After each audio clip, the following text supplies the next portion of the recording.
Hi, beautiful people. It's a beautiful day in the A on a Friday. Beautiful day in the A. You know what's so funny? When I be looking at, so I randomly read the comments, but when I do read the comments, people be mad because of the way I laugh. They say, that laugh. They want me to frown. They want me to do, I'm going to laugh. I'm going to smile. I'm going to laugh because I love myself. And if you don't like it, goodbye. It's definitely a it, really distinct laugh. it is. What else is there to do on a Friday night besides smile? Drink. I'm saying drink. And that Speaking laugh of devil, is coming without alcohol. She's a happy person. oh no, I can't. Oh man, party foul. I can't find the Hey, alcohol. Marky Mark. We got you up. You You on mad? mute, bro. You mad? Mm, You mad? So sad. yeah, My bad. yeah. Y'all know I'm special sometimes. All right. Where is the traditional? Oh my bad. Where is the traditional black wife? First of all, I want y'all to look at this real fast. And I want to talk. I'm trying to see. I want to talk about this first. So a man decided to cancel his engagement after a photo of his fiance with Chris Brown of his fiance's a photo of his fiance with Chris Brown goes viral. Sorry about that, y'all. Now I can see that he is grabbing that tush right there, so I can see why that will be deemed as inappropriate. There was another picture, which I did not snapshot that one. And the young lady was just standing next to Chris Brown, and her boyfriend had, broke up with her. Now, I was a little confused because hers was actually not distasteful, in my opinion. However, he said that she had cheated before. And so that was just the icing on the cake. So I can get Sucker. why he would break up with her, even though, like I said, she wasn't being grabbed like them. It was like a picture where he like a backwards hug, so to speak. So hey, Dr. Steele. So what is your opinion on that? She belonged to the streets. He a sucker for keeping her when she cheated. What you think is gonna happen? And it's a birthday present. You probably paid for, fool. That's Chris Brown. Stop it. That was Crazy. his Yeah. $1,000 that they spent on the tickets. Probably that's crazy. That's crazy. Yeah, they pay it with a smile on their face. They like, oh, I got the grind on him. And he was like, I'm game. Listen, I'll take your money and do whatever you want to do in this little short little photo. Shan, would you say it's fair to say that money is not that big an issue, and when women actually want you, that they'll spend their own money on you? Sure. Yeah, That's the situation in most cases. yeah. I think that this new generation, and we're going to talk about that, the difference in this generation and prior generations. But I think it's a modern day thing now, right? I think that if you find a woman who is into you, she's going to spend money on you. There's nothing like I like spending money on my guy. Mm. It gets me because that's how I love. I show my love that way, right? Not everybody's like that. Some people like to receive gifts. I don't like to receive gifts because 9 out of 10 you're gonna give me something I don't want. So I'd rather just buy my own gifts. But I like gestures, nice gestures. But so let's get back to this point. This is the concerning part about the Chris Brown thing. So this guy is engaged to her. And I would say that is distasteful. Now, let me ask you a question. Do you think it is distasteful if she's not married and she went to a Chris Brown concert and she let's just say maybe not that picture, the other picture. Do y'all know? I'm gonna see if I can find it. I apologize for not having that uploaded. Did y'all see it? It's distasteful for my woman to spend $1,000 to see any man. Like, So let me ask you a especially question. Let me privately. say that. Like, Let it's me one just say thing you this. looking at the performance. It's a whole other thing you paying for intimate space and time with him.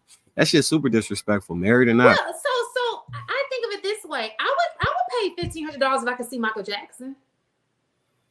And you will be broken up with, ma'am. So let me ask you a question. Is the same sentiment for a man who spends $1,500 in a club on a VIP section? No. But why? Or if he goes to the strip club and spends $1,500 easily? In matter of fact, $1,500 in Atlanta, sections can go for like $10,000. So is that also inappropriate? If you're spending $1,500 for a VIP section, you're trying That's to normal. buy, but I'm just saying, you're trying to buy with what comes with it. Some women will come up to you so you can get attention to some people, and you can actually get some attention of some high up people because they're like, oh, I got a section and he's got a section. Hey, what does this guy do? So a lot of people will spend money to try to network or try to attract the things that they're trying to get. And if you older and your bones hurt, you get a guaranteed place to sit, and you don't have to wait all day for somebody to bring a It sounds drink. like you guys are making And you excuses get for in the men to club be without able to having do to wait in something. line, and you can walk other people in the club without having to wait them in line. This is a double standard. This is a double standard. Absolutely, men and women are not the same. It sounds, and we're gonna be talking about that all day. It sounds like you guys are giving a pass to men because it's something that's regularly done. When in actuality, even $1,500 in a section just to sit down for a couple of hours is also a waste of money. I've seen people who go to who the club closed at 4, they buy a section at 2:30. It is a grip in Atlanta, and they just come and they got girlfriends. Is that also disrespectful? Well, No. I think that what you're trying to compare the whole club situation versus, paying to see a celebrity, I think that's two situations. Janet Jackson would be a better example. In her shows, she brings guys up to the show Okay. and she dances on them to one of her favorite, her popular songs, right? Okay. And if you were to mention that, that would be a lot more better comparison. How? But how? Because literally you're getting brought on stage to So be no. So entertained. you're paying. So let's just take Beyonce in consideration because weren't those tickets like $1,000 at one point? So if you pay $1,000 and you don't even, at least Chris Brown took the time to say hello. You actually got a chance, opportunity to speak with him. You in the audience looking like, and she look like an ant to you because you so far back and you spend $1,000 for that ticket. Listen, I don't be buying no tickets to no concerts. I think buying these concert We're not tickets is talking about tough. you. I mean, listen, I know We're people just spending grip. saying. I know people spending the grip to go see people that they like. I get it. People that love Beyonce, they going. People that love Michael Jackson, they going. But for me personally, when you start trying to get that close to somebody and start grinding up on them, whether it was for free or you paid for it, to me personally, that's not something that I co-sign. So I this is my thing. For me, when I saw these in the chat, I agree that some of the pictures were distasteful. These are not things how I would conduct myself with or without a man. I don't need a man to tell me not to have a man grabbing my ass on a picture. I don't need you to tell me that. That's something I want for myself. You're not grabbing my ass. I don't care who you are. You understand? However, when I look at other pictures, because not all of the pictures, they just put the ones that are on display, but there were more, and some of the women weren't necessarily as inappropriate, right? And so if you saw your favorite artist, like I said, it would be Michael Jackson for me. For my man, he likes Rihanna. And so we had a conversation. I was like, you know what? Because I know you like Rihanna. And we talk about gifts. Because I know you like Rihanna so much. I would pay $1,500 for you to see Rihanna.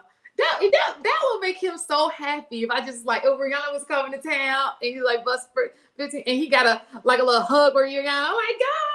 But I know Rihanna don't want him, so I'm okay with it. I don't care. Doesn't hurt me. That Rihanna, I mean, it makes them happy. Like, So, all right, we used to, like when I was playing, right? We'd be looking in the stands and we'd send the ball boy, or if one of our friends was there to get girls out the stands, they had 100% chance of getting smashed that same day. Like 100% chance.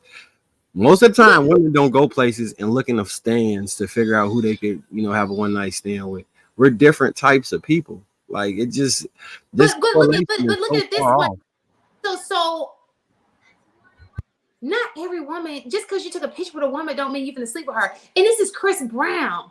But all of them would. women? Let me just say this: you can get your woman. Chris Brown don't want your woman because you're not Chris Brown. Like y'all go for different women. Like you don't have a woman that Chris Brown wants. He can get any woman technically he wants. I doubt if it's your girl. I think that's a false statement. If you look at like the celebrity, well, I'm talking about the women that I saw in the pictures. Oh, the men that were mad. I'm looking. I'm like, I don't think you got nothing to worry about, brother. The men get upset because men understand men. We need to quit pretending that men and women are the same. We are not the same. If Chris Brown wanted to run through if he just chose to run through every single one of them, he could have, and there would have been nothing that any of their husbands, boyfriends, fiancés, or friends with benefits could do about it. Period. So the argument wouldn't be them. So it's the argument that, oh my God, you got to keep her away from people that look like Chris Brown in life. Like she can't be in the vicinity. Like you don't trust her enough to be around certain men. Like I'm just trying to understand how that works. Because a woman who is loose is gonna be loose. It ain't gotta be, it ain't gotta be a $1,500. Like Marcus said, you can go to the club and just be in front of the section groupie style and get that attention. You know what I'm saying? If it's like that. So Shan, you've already stated that you would not have been the one jumping up on him, letting him hold you up under your butt. Thus, that makes you a little different. What she did, if he wanted to. Even if he's not attracted to her, if he just was like, you know what, I'm bored, she would have dropped them draws right there on the spot. There could have been cameras rolling. If he said, oh, you can't get it unless the cameras are rolling, she would have done it with the cameras rolling. Like, we're talking about two different caliber of women. You're not her, but I would argue she's probably about 30% of women that are out there. Shan, you believe in double standards, right? I do. So why you got a problem with this? I don't have a problem with the way that they took the pictures. I have a problem with people being able to still be fans of people, right? So I may be a fan of Kendrick Lamar. I don't want to have sex with him, but I may just like his craft. I may be like, yo, I love Kendrick, and just to give him a hug, if there are people who are now this is, like I said, going too far, but there are women who are diehard fans for people, and it can be innocent. Like, I love his craft. Like, man, as a little kid, I used to listen to this, and like I said, it's Michael Jackson for me. Unfortunately, he's not, still alive. That may look like somebody else for you. It's okay to still be a fan. Just because you take a picture with a man doesn't mean that now don't get it twisted. These were classless pictures, totally different category, but it's okay to go to a spot and spend money on a person, because you're a fan. Look at how the Beatles, remember how back in the day we used to sit outside for days to see somebody? Like, that should be real. Like, it don't go away. People still are fans of people. That's all. That's my only argument. But again, to allow a man to you jump in their arms and he grabbing your butt, or I saw this girl had some short shorts on and he had his hand, That makes you different than them. Yeah. So that makes you different. My argument is more of the $50. The other argument of how they use the picture is distasteful. I agree with that. So that makes you so different from them that you probably wouldn't even choose the men that they chose to have in their life. That the old girl dude seemed like a real legit dude. And that's another thing too. Yeah, he ain't a real legit dude. You're not gonna go for a dude that would allow you to cheat on him. you wouldn't even go for it. Listen, That kind of when I say man right there. when I say a solid dude, I mean just a good-hearted dude. So I got another when I'm gonna pull up. Read this. Marcus, read it. Most women aren't looking for a man to take care of them anymore. They're just looking for a man they don't have to take care of.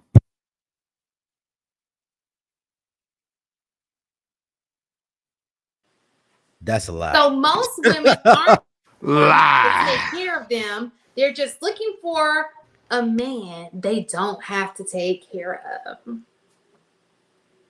What do y'all feel about that? I can agree with that. They're It's a lie. looking for a 1,000. man It's some kind they of don't women. have to take care of, but that guy will take care of her. That's what it is. Possibly. Okay, so the point I mean, so this kind of brings us into our show, right? The show is about where is the traditional black wife, and when we think about a traditional black wife, what do we think of?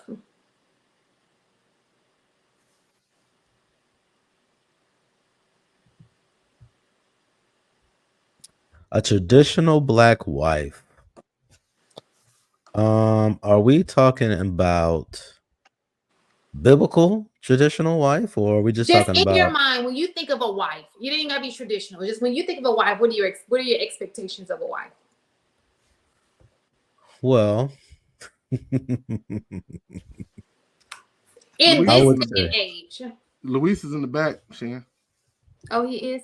In this day and age, what do you think? What do you think the expectations of a wife is?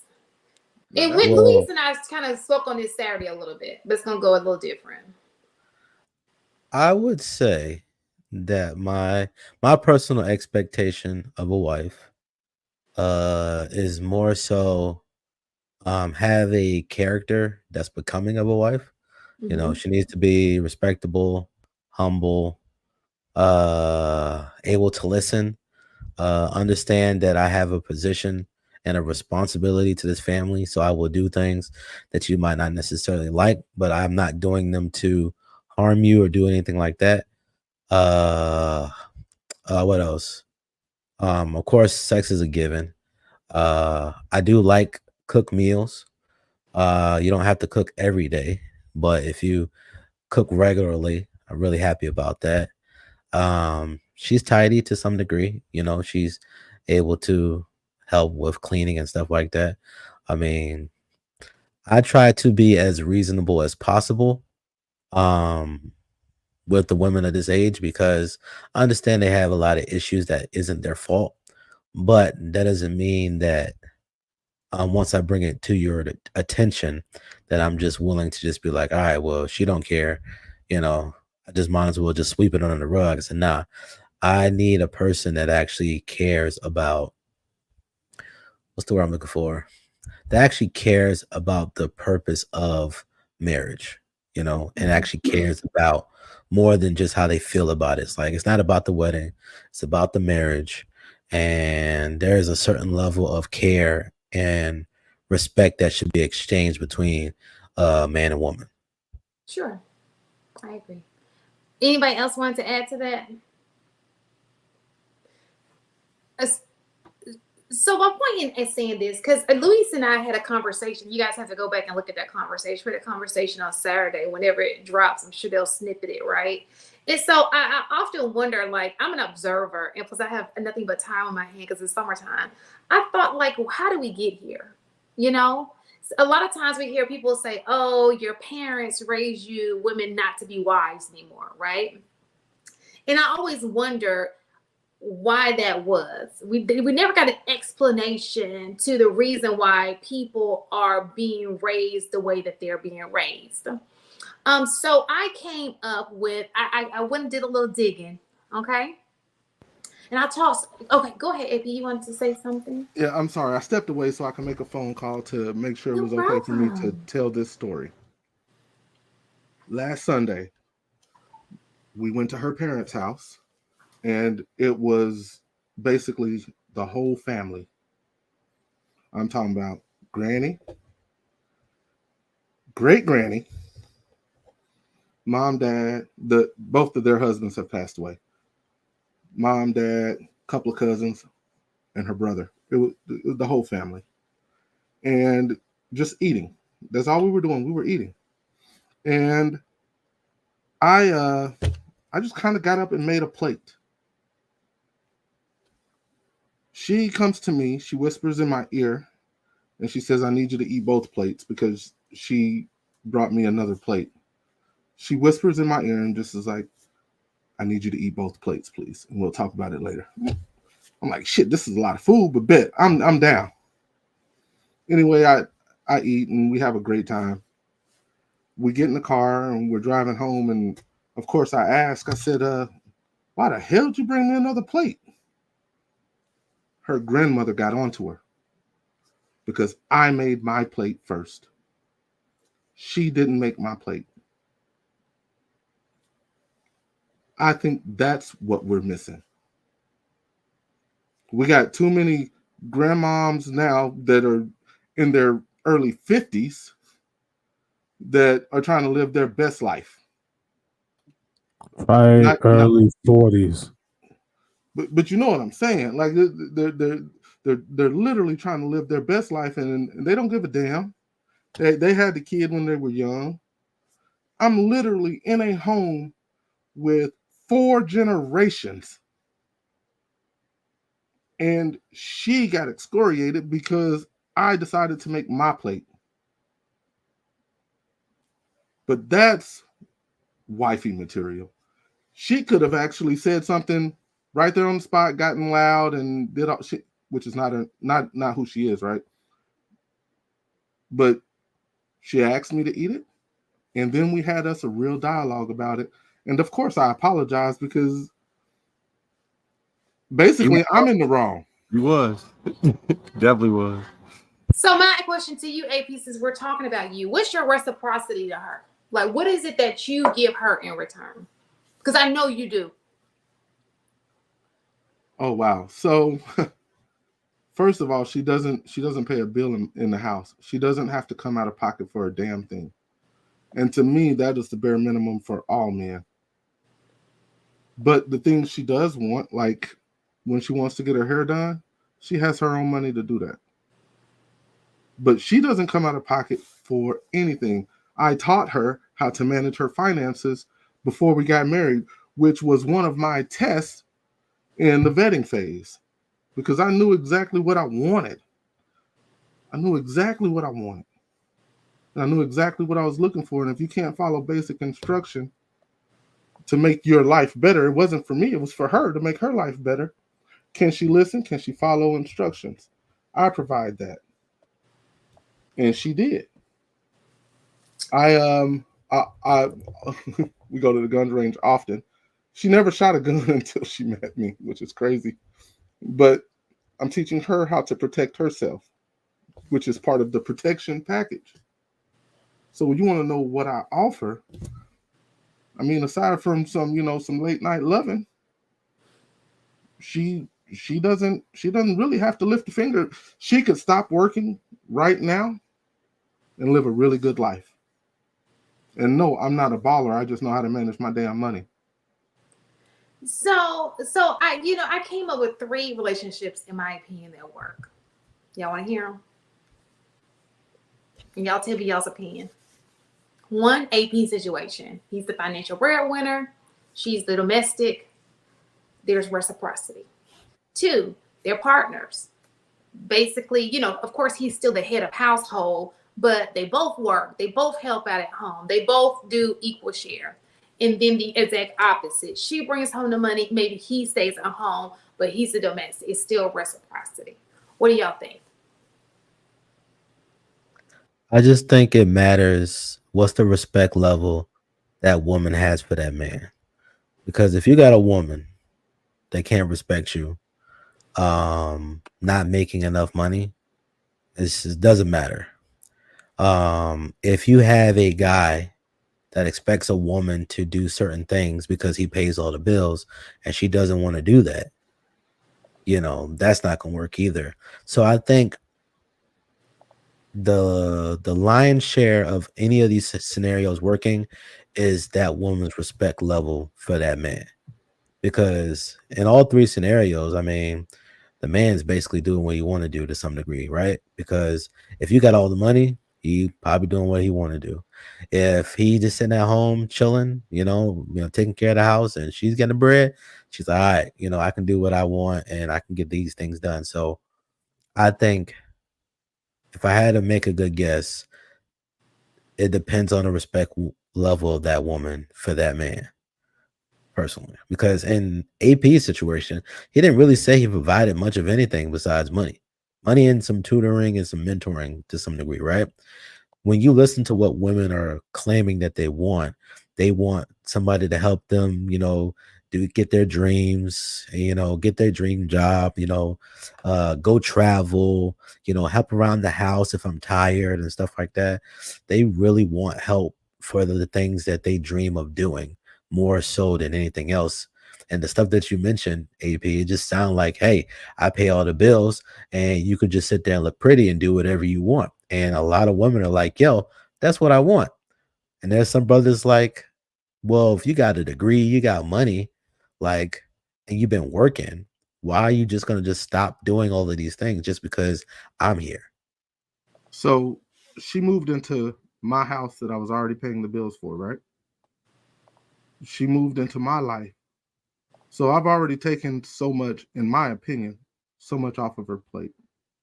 But I wasn't looking for some woman with wild, lavish dreams of flying all over the world. That's not what I was looking for. I was looking for a wife.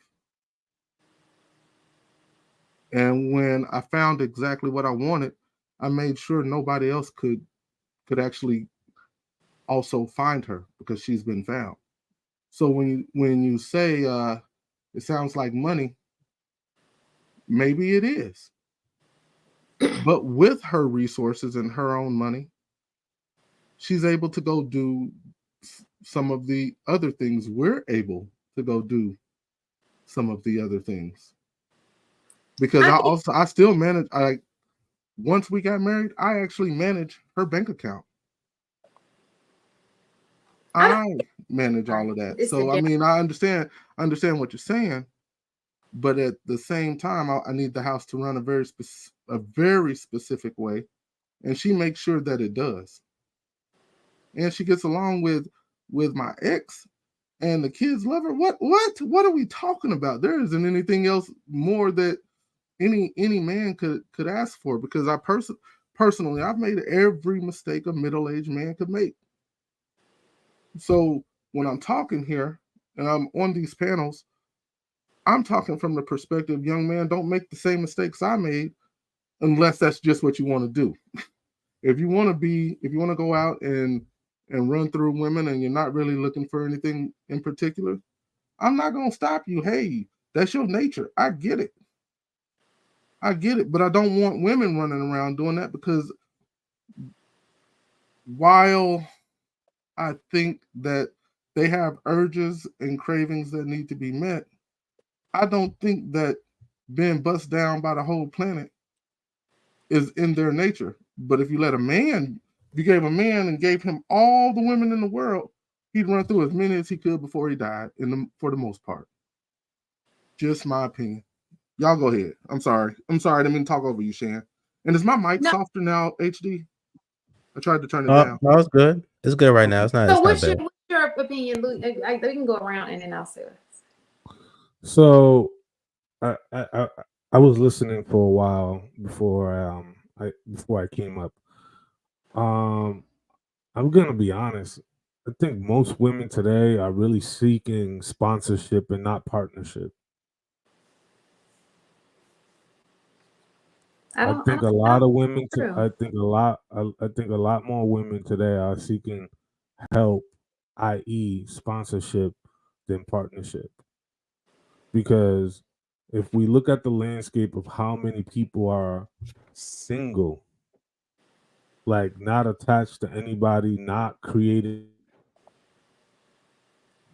any sort of, fruitful long-term investment, is very slim. And if you're in that pool of people who have found their person and they're building and it's going in the direction that you wanted it to be heading, whether it's marriage, long-term relationship, whatever the case may be, and it's working for you, you are in the minority. What you describe, AP, with your wife is absolutely beautiful. I love that for you, bro. You speaking about it should inspire a lot of other people as well.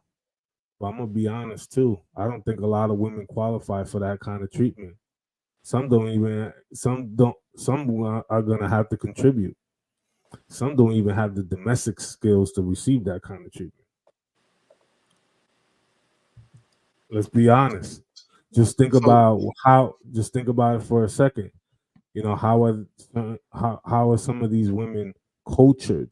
How are some of these women raised? What is the mindset in the social programming that is being bestowed upon them and passed down to them that ultimately becomes their underpinning of how they view and see relationships, right? The idea and concept of taking care of a woman is not a bad idea, gentlemen. You know what I'm saying? Taking care of a woman is actually a pretty good concept. Taking care of a woman who has to be taken care of, I think it's a bad investment. So, Luis, just real quick, and I think you kind of touched on it. I just want you to deep dive a little bit further, if you don't mind. Yeah, you said that women are more seeking more like sponsorships. Um, would you say that is because most of them aren't raised or groomed to be wives? They don't even necessarily have to be raised or groomed to be wives. I would even take it a step further back. I think some don't even know what a healthy relationship looks like. Some never grew up seeing that, whether it's in their own home, whether it's amongst their aunts and uncles. I wonder sometimes what the conversation is like when they go visit their aunties or they separate and have conversations just among the girls. Girl, your uncle Roger, he ain't shit.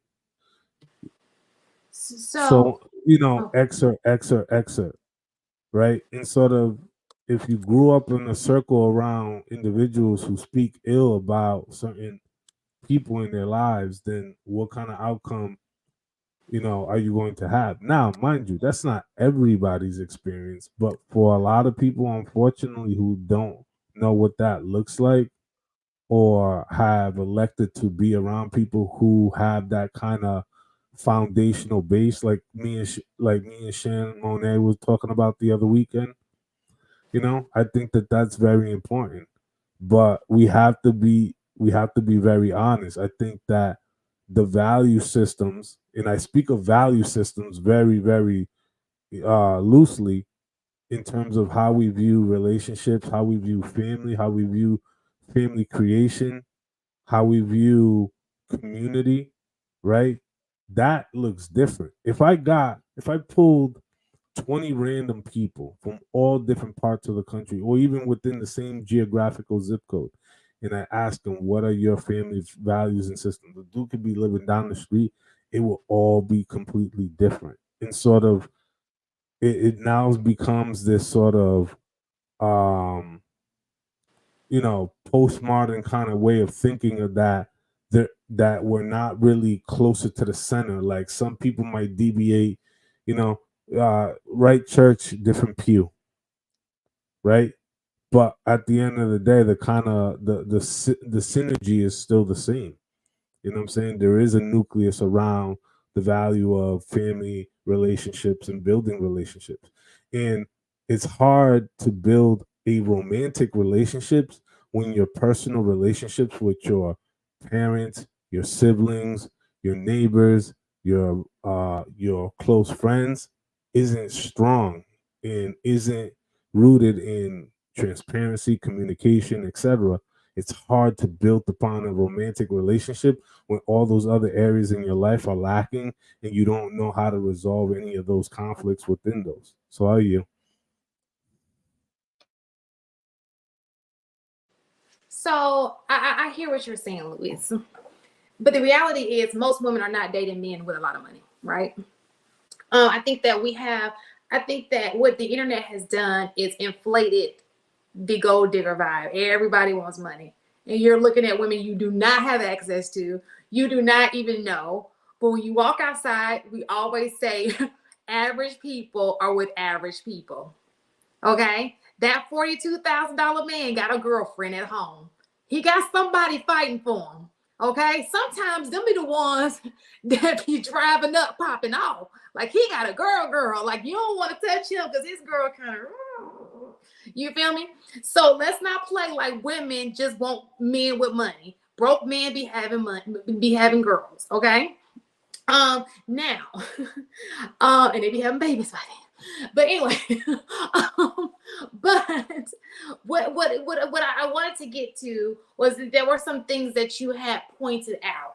I will say that I do agree that things have changed, dynamics have changed, right?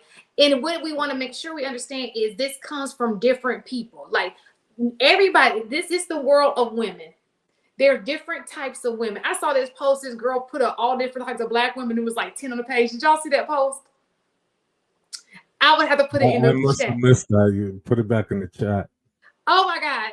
No, I didn't put it on here, but one day we got to discuss it. It was talking about everybody thinks you're the ratchet girl, but it was like 10 different types of women, the black women on the thing. Anyway, my point in saying that is you got people like AP's wife who came from obviously a 2-parent household. She is generational and she's raised that way. You have some women who are from a 1-parent household, and those people are taught something totally different. And we're going to dig real fast. Did you want to say something? Because we're going to show a video. We're going to dig real fast into that, okay? But I asked you that last week on Sunday. What do you mean? I asked you, should people who grew up in a 2-parent household date and marry people who grew up in a 1-parent household? And I told you, it depends on you said if it there's depends. somebody. So this is my thing. I didn't take it in the sight of a woman, but what I'm saying for me in a man, if I decide to date, because I was raised in a 2-parent household, if I decide to date a man in a 2-parent, who was raised single, I would hope. I think it only works if there is a parent, a male figure, elder in the household who can guide him. Same thing with the female, and she's willing to be guided. That person from his parents, like if she's the one who has a single parent and he has 2 parents, if she's willing to take guidance from his mother. Does that make sense? Because it's a family thing at that point. No, that makes sense, and I totally follow. But I'm just curious on the probability of how often are you seeing that really happen or play out?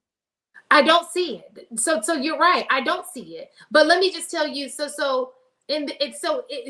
It's really not an easy thing to fix, right?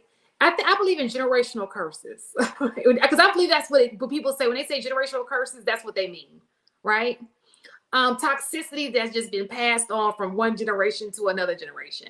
So I'm going to show you a video. Now, mind you, when you watch this video, the first video is 2 videos. When you watch this first video, it was rather long, so we had to snip it. Her first story was, please keep in mind, this woman was married and she paid all the bills, okay? She wanted to go on a trip with her husband. She paid for the trip. He did not want to. He was not satisfied. So this is the second story in the video, okay? Give me a second. While I pull it up, and you're going to see, it's going to all make sense in a second. Sorry, y'all. Look, y'all, when I got married the second time go round, look, I still ain't know nothing. I thought I still knew a little something, y'all, but look, I still had a little slowness to me. So look, the second marriage, y'all, I still done the same thing. I paid almost all the bills. Same thing, the same thing that I went through with the first. I paid all the bills. Look, and the mortgage was more, and so. He helped me with the mortgage, half with the mortgage, and like same way with the rent. And y'all, you know what? Christmas would come, I ain't get no presents. You know what I'm saying? Birthday, no present. No happy birthday, no nothing, no nothing. But this is what I want to tell you this here. Look at him. I wanted to go to the Bahamas. You know, I wanted to go on a little vacation. So I said, you know, let me pay down on the trip, because at that time I had the daycare service and I was making a couple coins. You know, I wasn't doing too bad, but I wanted to, you know, go on vacation. So I went on and paid a little bit, you know, for to go to the, you know, the trip and everything. I want him to go with me, you know, my second husband. Look, so when I told him that, you know, I said, I didn't put together a little trip, you know, we can go on a little vacation. He said, I ain't going. And I said, you ain't going? He said, no, I don't want to go. I don't want to go. And you know me, y'all begging, come on, could you just go? Come on now. And he steady saying no, y'all. So I went on a 3-day fast begging God to change his mind, you know, because I didn't put the money down and I wanted to get away, you know, and just hang out, you know, in the night, fresh air, you know what I'm saying. So look here, he finally told me, he said, after I did the fast, he said, okay, I'll go with you. I don't have no problem with this. All right, so look, y'all, we flew. Everything on the final. No, he ain't paid a dime. He ain't paid no money. He ain't paid no money. So look, when we got there and everything, and you know, it was like in the evening time, you know, so it was nice walking around and everything, looking at things, and then just enjoying the weather, you know, it's nice and this, that, and the third. So we went on to the room, you know, so he went on to bed like regular, like he home regular. No watching TV with me, no hanging out with me, no nothing. Just he in the place, y'all. So anyways, I was like, you know, okay, I'm just trying to make myself, you know, feel okay, because he ain't doing nothing. So I'm just like sitting around, you know, just kind of sitting around. So, okay, now, that was like Friday when we got there. Saturday, I waiting around, sitting outside, y'all, just sitting outside, looking around and everything, looking at the people, looking outside. He's still asleep. He ain't get up, y'all, till like 3 o'clock in the afternoon. So then by then, I figured we could have went bike riding. After the whole lot of things that we could have done, you know, while he was sleeping and stuff. So, you know, I just, you know, came on. So we just walked around and stuff that evening and went to eat, had dinner and all like that, you know. And then, you know, that night they had like a little club and everything. So, you know, I figured we'd take a little bath and everything. Look at here, y'all. I ran the tub water with big old, one of them big old tubs, you know, with the, you know, the jacuzzi tubs and everything. Jets just shooting water, just wonderful. So, you know, I get on in there. I got on in the tub, y'all. And then he got on the tub and lathered up, you know, with his soap. Got a little big old bar of Irish Springs, you know, he lathering up. And then he gets down in the bathtub and rinses all the soap off, you know, and all the bubbles gonna go away. Then he gets out the tub, right, you know. So I said, okay, well, I might as well get on out too. It needs me sitting here, you know, in the tub by myself. So then, you know, we got dressed and everything. So this it's a 7-minute video. That's one story. Then she proceeds to say she went to a game, and back in the day, they weren't able to wear pants. She went with a skirt on. The man didn't offer her his jacket. He wouldn't even buy. She said the only thing this man has ever bought her, because she had complained about it, is a jacket. Okay? And at the end, because I didn't want to, I thought we were going to start at that snippet. She said, I want better for my kids. And I think that this is the type of woman who may have experienced something, who, in her opinion, her saying, I want better for my kids is, listen, I'd rather you not have to deal with what I deal with. I'm going to teach you, you know, just go about your business. Don't worry about a man. So, the second video. Dude, I need to pause in between. Y'all got anything to say between the videos? What's the narrative that you trying to run with? I'm sensing a thing. Like, where is you going with this? So first, I think we talk about the issues all the time, and we never think about how it got there. Okay. So nobody ever fathoms the situation that everybody's not an AP. Now everybody's a Marcus. There are men out here who have damaged women in the past. Because guess what? One thing women want in common, they want what's best for their kids, right? So you had to experience something for you to say to your child, and it's men and women alike, that I'd rather you have it on your own than to have to depend on a man. I told y'all one time, Biggie said it in a song, did he not? What song was that, Marcus? Because I know you are like the hip hop guru. So my daughter Tiana don't need. Teach my daughters how to plan. So my daughter Tiana don't need no man. Sky's the limit. Absolutely. So what do you think that this is coming from? I think that a lot of times I look at men and they talk about women and I take offense to it because I'm like, well, I'm not like that. You understand what I'm saying? But I don't date women. So it's obviously something you're experiencing that I don't see, and I won't see because I'm not dating women.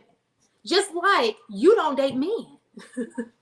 So there are things that we experience or we've seen your parents may have experienced, and that's how it gets to trickle. Because like I said before, if you have both men, fathers, and mothers saying the same things to their daughters, why would they say that? Why would they believe that? Because the reality of the matter is that they ain't shit themselves. They They what? that they ain't shit themselves. The reason Biggie wrote that line, I'm getting a lot of echo feedback, AP. I think that's you. Oh,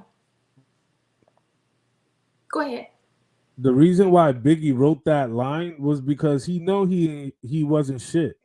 He knows how he was moving. He knows how the men in his circle and who he was associated, how they moved. And sort of he had already a general premise about how most men in his vicinity move, right? So that message to his daughter was more about the men that he associate, people within your community, your cohort, right? Your neighbors' kids or whatever who grew up with the same mindset, this fractured mindset, etc. Those are the ones that I'm talking about. But he doesn't bring up anybody else outside of that lived experience. Just talking about a man because he knows him. Sure. He knows that he himself he is tainted. But he also what he doesn't do or what most men sometimes don't do, they don't pass down the lesson. I'm telling you this because I was once that guy. I don't want you to date a man like me at this age because I know how I was. I know who I was. I was lost. I was destructive. I didn't care. This is how I treated women. This is how I talked. But it was only after some time that I grew and I matured and I found your mom, or then I had you, that my whole perspective in my world changed, right? There isn't that conversation about, I'm telling you not to deal with these men, or I'm gonna set you up for so you could be good, so you don't have to put up with the bullshit of these men because I was once one of these men, rather than say, I was once one of these men and I went through the evolution of growth, change, hardship, and then I became the father that I am to you. That is the part of the lesson or the part of the story that's never really talked about. It's more so that I'm gonna make sure you're good so you because these niggas ain't shit. Not knowing that himself, he fails to say, I was once a man who wasn't ain't shit. Do you Because think that most men go through a phase where they ain't shit? yes, most Yep. definitely. Oh yeah. So then you can see if most men, if you can agree that most men go through a phase where they ain't shit, the chances are women have experienced a man who ain't right. So are they supposed to just forget that they ain't and just roll with the punches? Like I'm not understanding what the are women. I think that what you guys fail to do. I don't necessarily think y'all think of women as human beings. Sometimes y'all just feel like we can just be like punching bags, take this, and it shouldn't affect you in any kind of way. Just keep taking it. You should be able to take it. What I find to be extremely important. First, I agree with what Luis just said, but the second part is because I've had the conversation with my daughter already of the kind of man I used to be. We've had that conversation, which is what led to the conversation. Before you have to deal with some of the shit your mom went through, bring the man to me. Let me meet him. Let me have the conversations with this kid. So she, at this point in her life, and I hope she continues to do this, before any guy is her boyfriend, he has to meet me. He has to have conversation with me. Then her and I have a conversation, and then she makes a decision. She's yet so far to go against any decision that I've made. And according to her, I understand. I understand what the comeback and the talking point is, but according to her, If a guy wants to date her and refuses to meet me, she doesn't entertain it. She doesn't even talk to him anymore. So I think it's really, really important that we are a presence and present in our kids' lives so that we can train them the right way and they can, let's say, forego some of the foolishness that we dealt with or the kind of people that we used to be. I just wanted to go ahead and say that. That is dope, AP, That's a good answer. and that's a really good response. You know, I kind of wish it's set up that way. You know, it's interesting you say that because there was an interesting conversation I had a couple of years ago.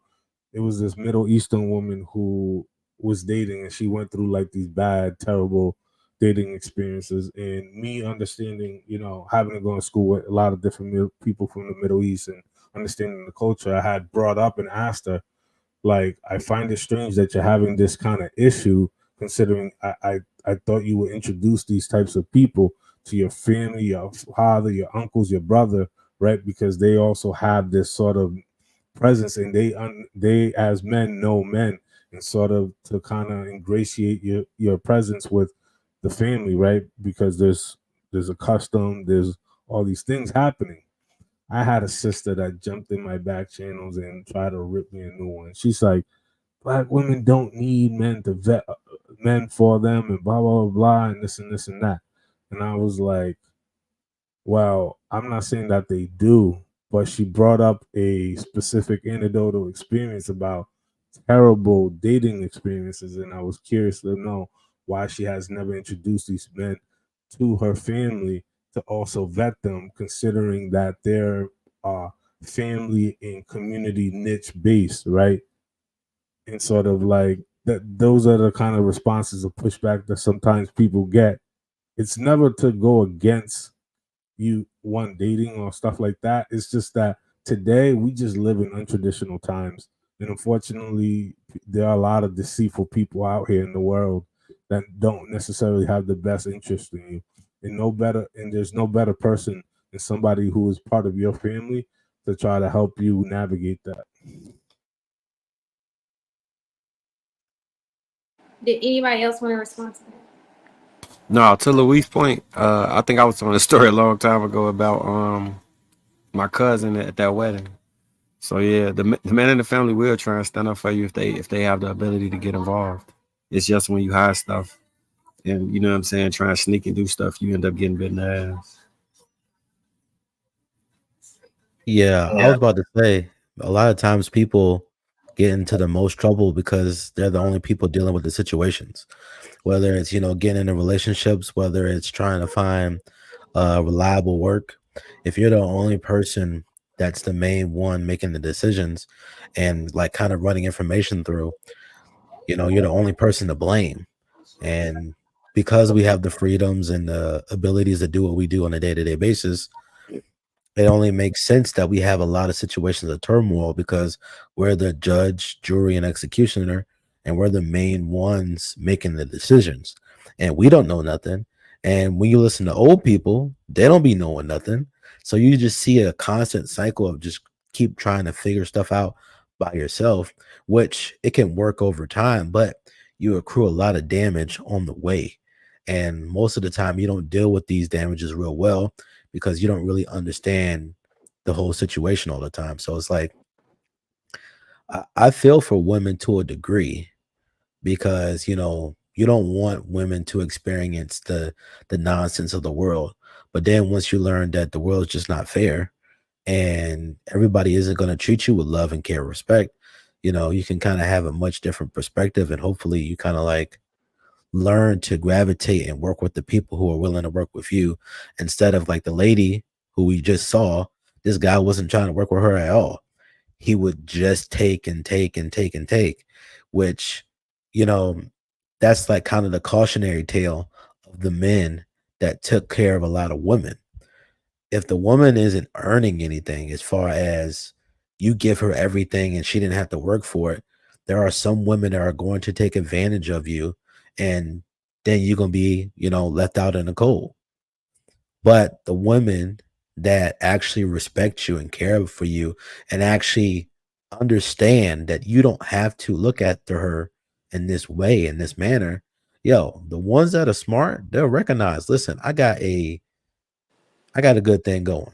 I better not mess it up. And I'm gonna try to do whatever I can to continue to be an asset or benefit to this man because in all actuality, he don't need me.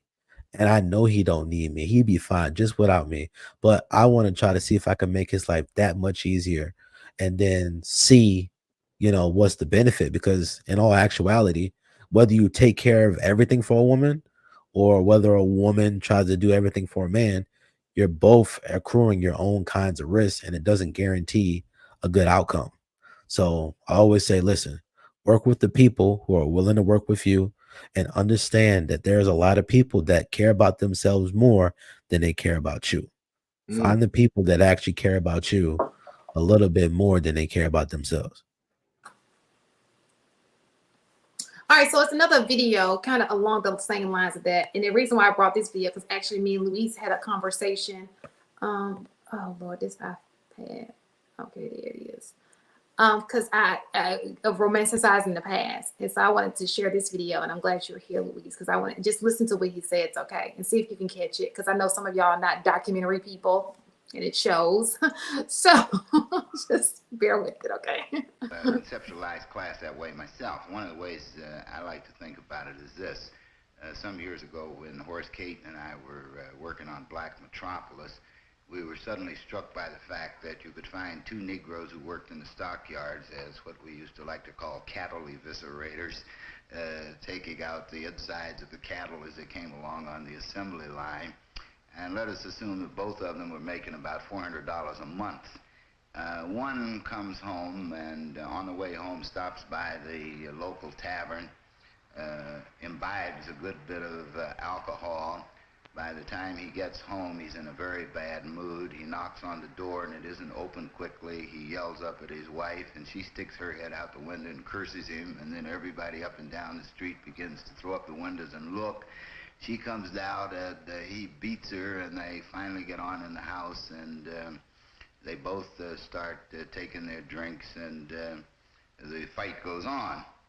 Now the other man takes his 400 and he passes the bar, turning his head the other way, and when he arrives at home, his wife also doesn't open the door quickly enough. But he waits until he gets inside, and then the fight starts inside. And when he gets ready to beat her, he pulls down the shades to make sure that the neighbors don't see. And then having got that part of it over, they sit down at the kitchen table and decide how much of the money they're going to put aside for the educational fund for the kids, and how much they're going to put in church next Sunday. And this is the end of the day. We call the second...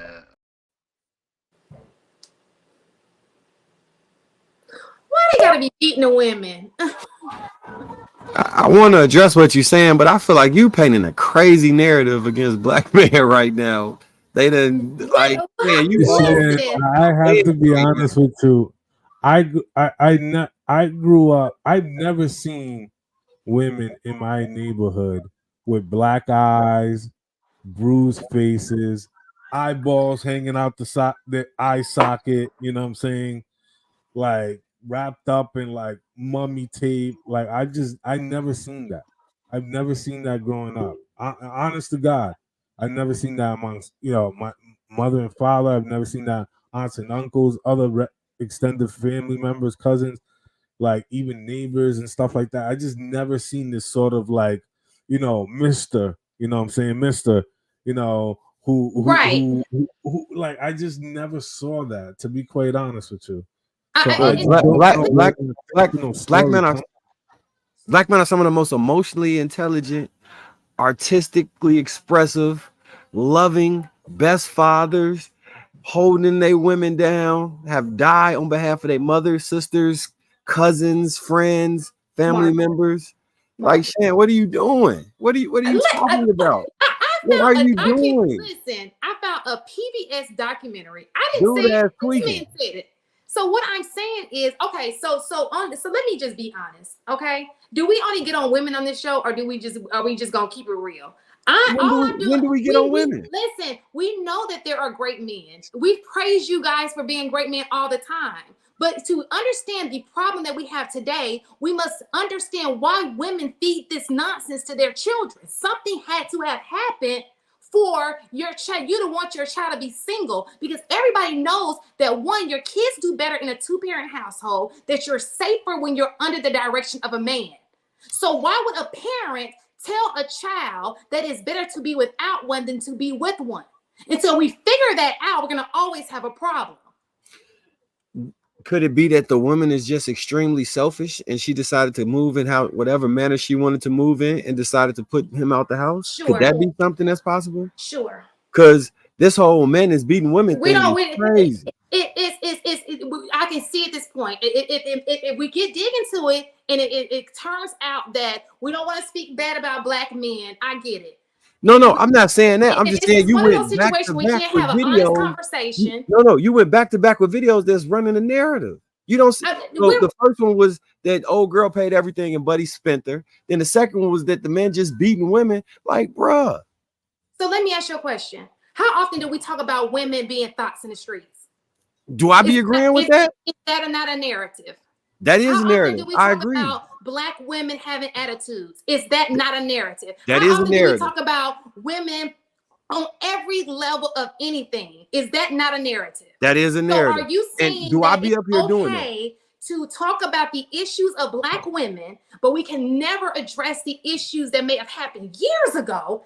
And not even this generation. We're not talking about you at all. What I'm saying is you're handpicking the worst scenarios right now to say this is why they're this way, and there are other that's causational. Is what there are other reasons that could be the reason behind it. We've spoken on this show about parents teaching their kids that it's better for them to be, that it's okay for them to be single, right? So I wanted to dig back to why the parents felt that way. That's the only thing that this conversation is about right now. Has nothing to do with present day. It's just saying, why would a parent, meaning your grandparents, teach you that's some of the, not ours, because obviously we had a two-parent household, but there are some people who were raised this way. There are some people who were raised that way. I agree. But could it be possible that a ideology behind a woman's worth got diminished by being a woman that stayed in the house, and then they pushed independence? Could that be a possibility? Black women never stayed in the house. What I'm saying is always worked. Yeah, I never quite understood that. Like, black women stay at home and would just stay at home wives. Like, I just never understood that. It's not just stay at home. What I'm talking about is the diminishment of the role of a mother.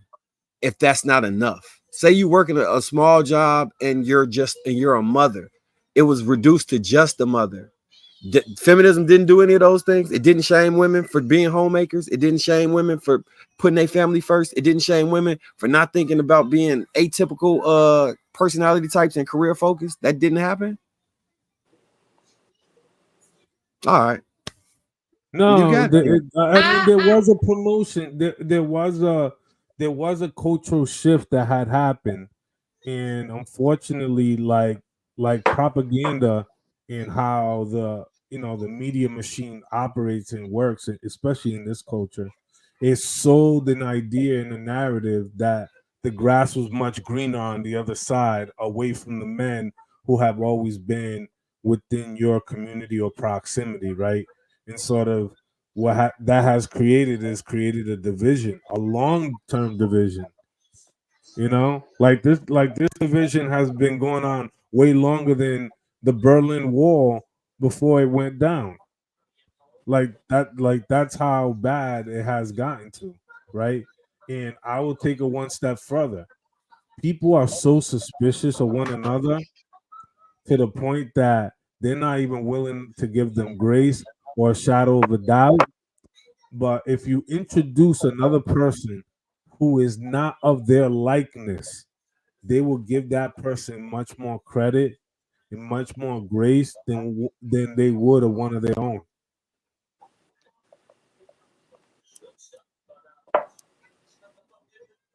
I don't got nothing else to say because I already see what this is. It's like get on black women, but black men can't do no wrong. Everything is no, because every week we talk about black women.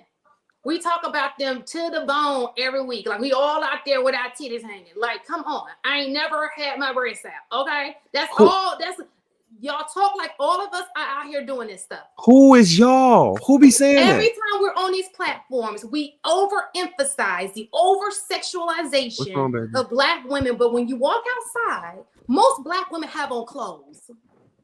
It's the women that y'all put on a pedestal that y'all keep like it's all black women. No, it's just them black women. Shit, But I'm then, not putting if no I go chick back at the in strip history of club. a video that is a black man, he's telling you about his time because none of us were alive in the 60s. So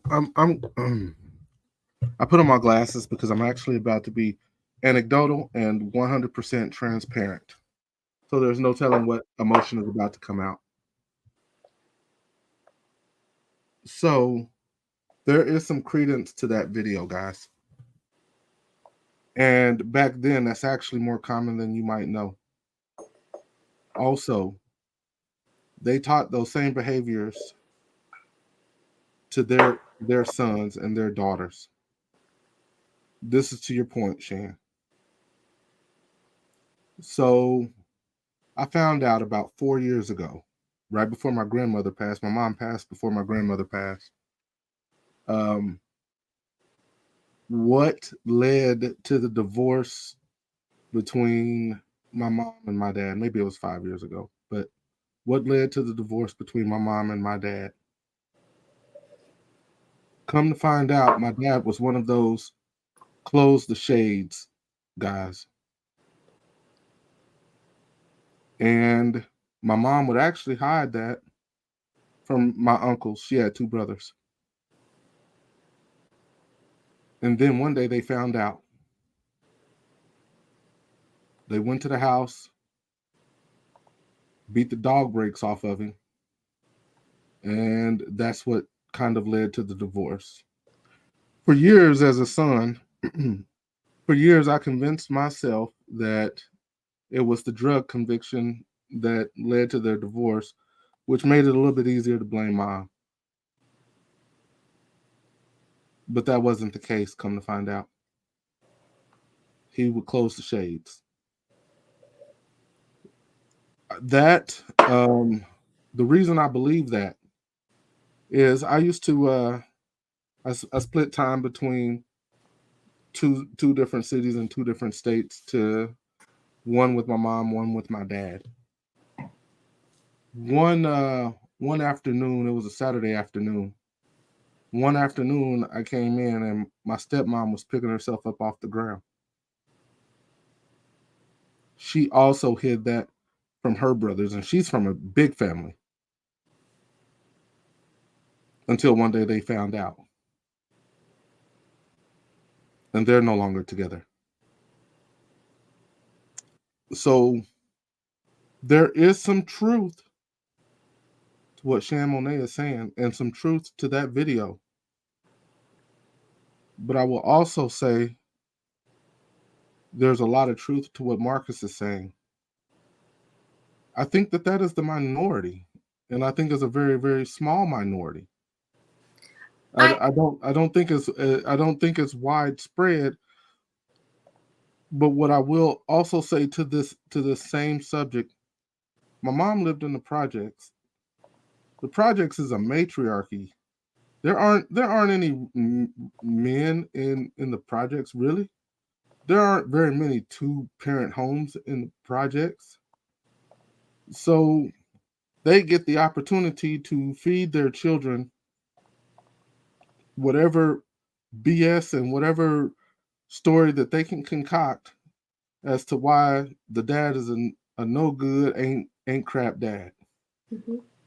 They get to do that, which I think has tainted a whole generation and a half.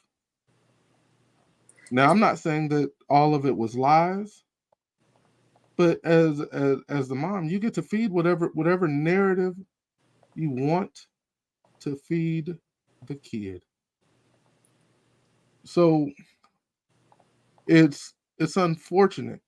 I wish more women knew how to take accountability, because I actually truly believe that women have an issue with taking accountability for their actions.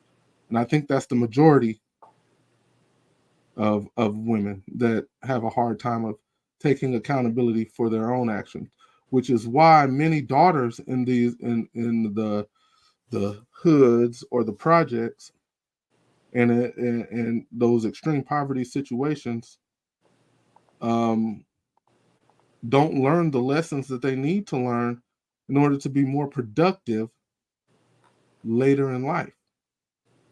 We don't see women taking accountability. It wasn't until this week where I fully understood exactly what Marcus was talking about with Ebony K. Williams. It wasn't really until this week. Marcus actually had a very valid point. AP, she only did that because she was getting beat up. It wasn't because she chose to do that. I don't think that was the case with her, but she won't take accountability. She won't own it. She won't own her part to make changes, the necessary changes, in order to be a properly functioning either wife or life partner with a man. So she's choosing to give her kid an outcome that is likely to not be the best outcome for the kid if you had two parents, a man and a woman, to raise that child. I'm just gonna land the plane there. I'm really getting in my feelings a little bit. I appreciate y'all letting me get that. So out. Chan, I just want to be clear on this. I never be piling on women on the women bashing shit. I think that shit is deplorable. But then I'm not about to be also piling on man on the man bash. That was a narrative. That's what I'm saying. So listen to what I'm saying. First of all, I'm going to and telling you why certain people, which we've already stated are not the majority, but certain people raise their children this way. I told you my parents didn't raise me this way. I was raised in a two-parent. Most people, when I walk outside, conduct themselves accordingly. Those people were raised right. But we have a few that we talk about all the time. We talk about the promiscuous woman. You think she was raised right? You think don't it come from somewhere, right? It does. So we have to figure out, where does that come from? So there's some parenting that took place into the household to make these women that y'all trying to get straight, because for whatever reason y'all love this minority and we talk about them all the time. What did I tell the men? What did I tell the men about that minority? So what I'm saying to you is, because what has happened is these minority have taken the face of all Black women. Okay. What did I say about that minority of women? Not you, Marcus. But what I'm saying to you is, we have to dig deep into why this stuff has taken place. Why is it that parents above us, the only way we can do that is we can either ask them or we can go dig deep. And this documentary is actually from 1960. Okay. So we can see, why is it that these women felt the need to tell their kids these things? Because guess what? Even when you say, okay, it only happens in poverty-stricken places, those are people who have most of the kids. They have more kids. They have double, triple the amount of kids than people who don't live in poverty, right? So they're producing more what you see today. So in order for you to understand why it is what it is, you got to dig deep and say what happened back in the day to make it look the way it is today. Because this ain't right. So one of the reasons we're tackling today is what happened to that mentality of needing a man. Why is it that we're raising our daughters to be so independent of needing a man when we know that there's so many benefits of us working together instead of working apart? Does that make sense? Yeah, it makes sense. But I don't have an issue. We know it's a minority. I want to clarify. We know it's a minority, but it's a loud minority. Yeah, but I mean, I don't think there's much of an issue with you playing the clips that you played. Because we all acknowledge that it is necessarily the minority, right? I think sometimes when we seem like men get up in arms about quote unquote the women, right? Because we can agree, we agree that majority of women have their clothes on, right? Here's the issue. Even though we agree majority of women have their clothes on, the women who don't have their clothes on are getting co-signed and kudos from women who have their clothes on. And they'll come out and just be saying all this stuff and be like, "Oh, you go, girl, get it, get it, get it," right? And they'll have a support system for the behavior that they themselves don't participate in. Let me In tell you these this. clips, Let me tell you this. This is why y'all think it's a girl code. No, girls are adversaries of each other. You well, understand? we If not I can get necessarily rid of saying. her, that's less competition. And sometimes it's that, but sometimes women co-sign that because they wish they could do that, but they understand the repercussions of their actions. So they like, yo, they rather just, high five you because that's something that they might want to do, but No, they understand the very real consequences of doing that. listen. The chicks I hang around with, and in the social clubs I hang around it, we are like, Yeah, but the thing is that like a lot of men understand like, yo, hitting women is wrong. You know where we learned that from? We learned that from our mothers or from some of our fathers, right? So we don't ever seem to try to co-sign a lot of the super negative things that most people would agree is an issue, right? Some sort of form of physical abuse or mental abuse, right? We can kind of understand that. Here's where these things kind of collide. mhm. I The think way that that men I agree. I think this day and age, because you got to remember, I think the same women who raise women raise men. And so I think that, you always want what's best for your boys and you want what's best for your girls. You teach your sons, hey, you don't put your hand on a woman.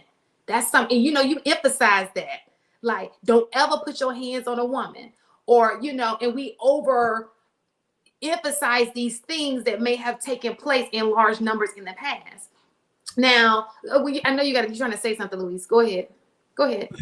No, but I'm catching what you're saying about that. But those same women are, but I'm They catching put what their you're hands on. saying. Right, right. They No, do. no, and I understand that, and that's admirable, right? They Mhm. should teach them not to do that.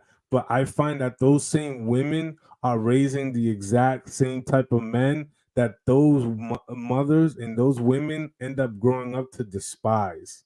That's true. It's You just know what like I'm it's saying? just generational So, curse. so like we can say it's a generational curse, and we could put I a call it pseudo. toxicity. That's what I call it. You could call it toxicity. You could call it generational curse. You could put whatever pseudo name on top of it with sprinkles and toppings.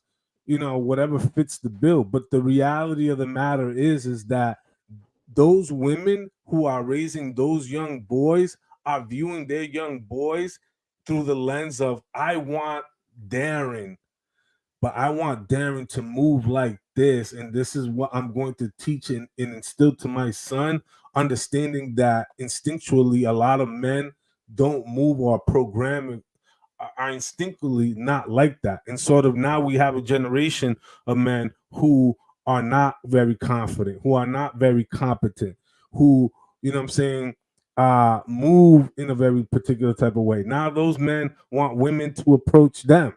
Now they don't want to approach women. Now they want to spend more time online versus cold approaching it in real person.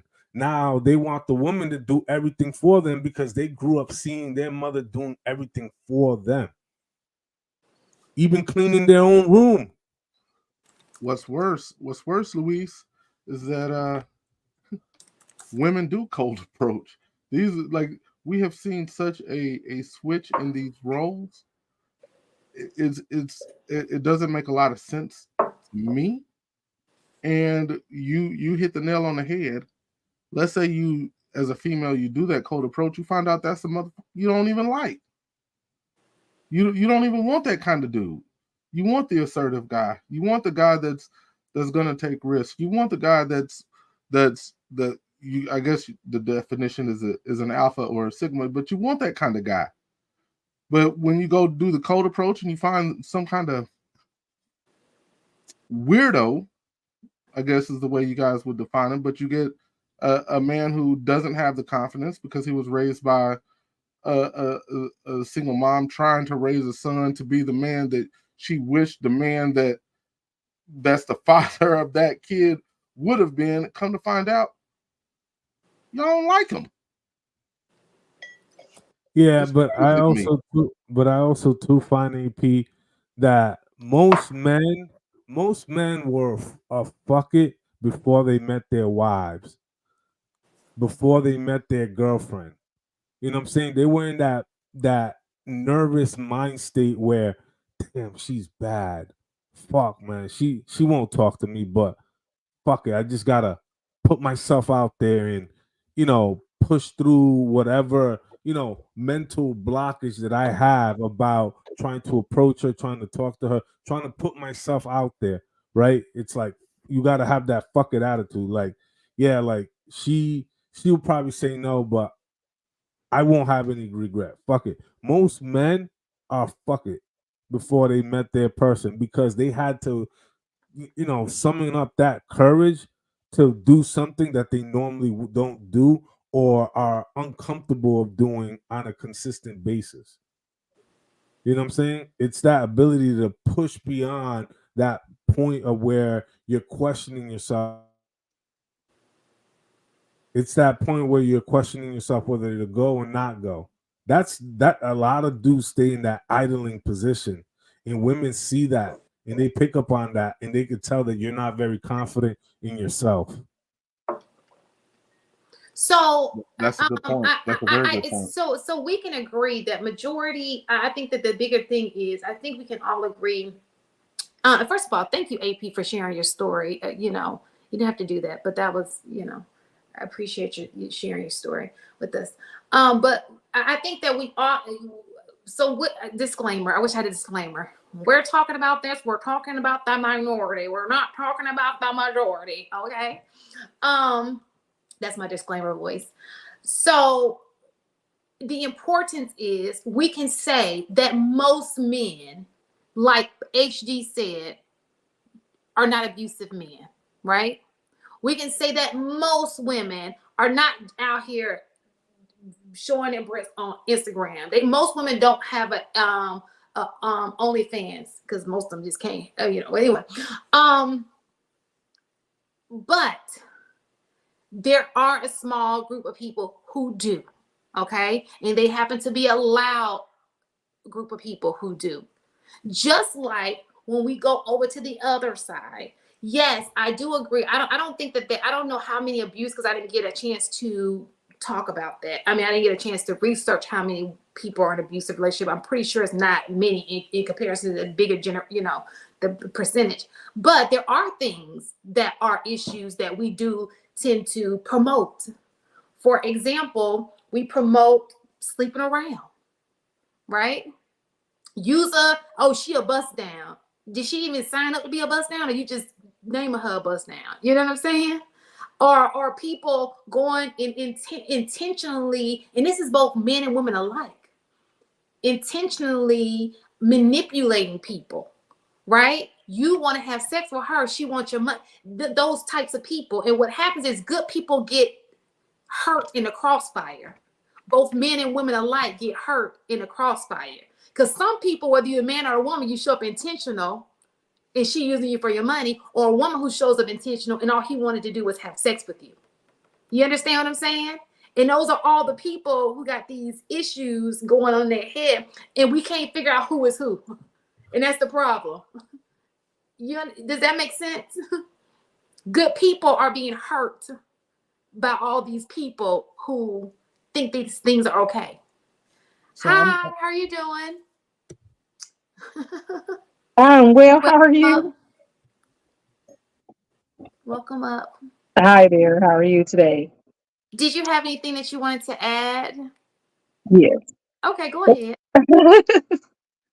Well, like I was just kind of listening while I was finishing up work and everything. But Yeah, I think you're right. I just people just keep hurting each other and kind of throwing each other back in into the pool, and then they complain about what's in the pool, but they are contributing to what's in the pool. If that makes sense, they're contributing to all the things that are in there that are bad. Especially people who aren't really ready to settle down or ready to be in that place of actually being serious. So when you take someone and you know your intention is not for long term or anything like that, and you're with someone who wants that, um, and then decide, hey, I found somebody else, or I don't want you anymore. It's like you're taking away the opportunity for someone to have someone at their best, because now you see what I'm saying. They were their best, but you tainted them and then threw them back, and then you're like, oh, it's no big deal, whatever. But now it's getting to the point where we have um, so much ability to connect with other people from all places. You used to be able to just talk to people who are local, so it'd be like a local issue, and then you could go out and move out and find new people or whatever. But now it's like we have so much access through internet and all those things like that. And so what happens now is your pool is smaller now, even though there's so many people, you can go out and meet all these people. Now everyone's being tainted. Everyone thinks there's always someone better, or there's something else out there they can get, or they have opportunities somewhere else. And they no longer want to just like really be serious. They'll just play around, and then when they want to be serious, complain about there's no one out here to be serious with. Is it okay? You so I picked up on the fact that you said that people today have a lot more access. So just because you have access doesn't necessarily equate that you have impact. I could go on IG right now, find a chick that I find attractive. I could follow her. I could like follow her, like a few pictures, and slide into her DM. That does not guarantee she's going to respond back or reciprocate in any manner. If anything, she'll probably never open it, or she'll probably leave it on red, or she might respond. You never know. But this idea that we're selling to people that they have access, no, you have the same probabilities as if you got dressed, got yourself done up, and go to a local restaurant, a local bar, a local venue, somewhere where people within your own community congregate, hang out, of your likeness and of interest, is the same way. Hey, good evening. My name is so and so. How you doing tonight? Let me buy you a drink. Spark up a conversation, etc. You will have much more success doing that than trying to spin your wheels, trying to shoot your shot at people online and operate under this cohort of access. It's an illusion. Unless you have passed a certain threshold or you have a certain presence, a lot of people are not going to respond back to you. And especially if you are an attractive woman and you are a man trying to operate in that sort of same delusion, what do you think the other thousands of men are seeing? They're seeing the same thing. You think they're not trying? And some of them might be in a more better off situation. They might present well. They might be more successful. They might have a better, you know what I'm saying, uh, uh, you know, cold mouthpiece, man. They might just have a better swag than you. Let's be very honest. This idea of access is diluting a lot of people's potential within their own proximity. Well, I think okay, so I guess what I was trying to say is when you say no one has any like impact, I do think that that's a misunderstanding, because even for people who, like you said, there are some women who are maybe not attractive or are in bad situations. When you have men who are throwing themselves out there at you, regardless, because they just want to hit or whatever the reason is, doesn't matter. When you have men giving attention out, regardless of what the intent is behind it, that does make an impact. That does change things. That changes how women look at themselves, how they view themselves, how they value themselves, because they're getting the a reaction, regardless if it's the intent behind it. Because some guys could just hit on you just to hit, and and guys, as you all know, are gonna throw the net wide. They don't care. They're gonna throw the net wide, especially when they're not have no intent. They're just trying to get some, or they just, oh, that girl is cute. Let me just say something. Maybe she'll hit me up. So it still makes an impact. The kind of impact is different, yes, but also I'll say I live in a small town, and I know what you're saying. But when you live in a small area, and let's say like you're a little bit different, or you think outside the box, your interaction maybe with people locally isn't getting responded to. If you went to a bigger city, you may have a lot more responses. Um, Yeah, and but at and the that same does change.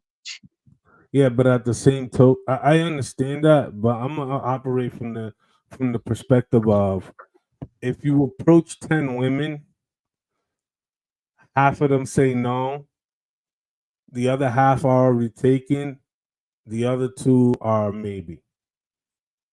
Like this idea that if you're never going to shoot 100% of the shots that you take.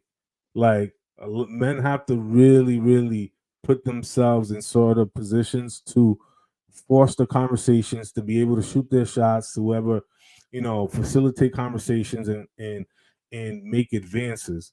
You know, this like you trying to talk to one woman at the cafe that you like, that you grab bagels and coffee in the morning one time a week isn't going to yield you success. This isn't like a rom-com. I got a question about your math, Luis. Um, you said 50%, you said 10 was the number you started with. 50% are taken, 50% are going to say no. If you approach 10 women and half of them say no, and the other 50% are taken, and the other two, there's nobody whatever left. I'm just messing with you. It's a joke. It's a math joke. I'm like, what the hell? I understood what you were But saying. let me just say this. I would have to agree with Miss Polly. I do think that, and research suggests this as well. Social media has put a damper in relationships, because even though we know, if you think about it, you don't really have access to these people in their head somewhere psychologically. They feel like they do.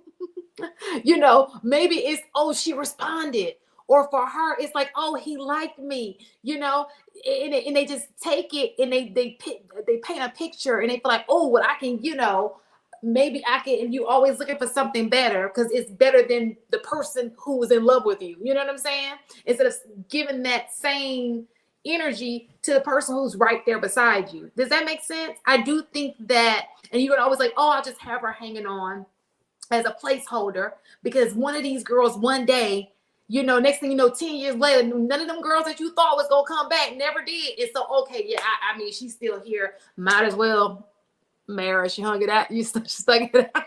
Wait, I have to just add on to that because that's what you know how they all there's this thing they say that like women who get to a certain age, they start hitting the quote unquote wall or whatever, and they start digging back in them high school years looking for them guys on Facebook talking about, hey baby, remember I thought you was cute? They going backwards, and that does happen. So I mean, it can happen. I see you alone, and I'm alone too. Let's be alone together. HD, you But okay, y'all, bro? this is true. Like we this is the part, the horrible part about being on a panel full of married men, because they just got their wives. They're like, oh, I got these issues. But this is really how dating with social media is. Nobody wants to commit because the grass is always greener on the other side. I mean, think about it. That's We got not men, true. huh? That's not true. The grass isn't greener on the other Oh, I side. agree. The Because if the grass is perception, greener on the side in which you water and you nurture it. It's not. absolutely, Louise, I agree with that. It's even to the point where it's like, oh, I can get better in another country.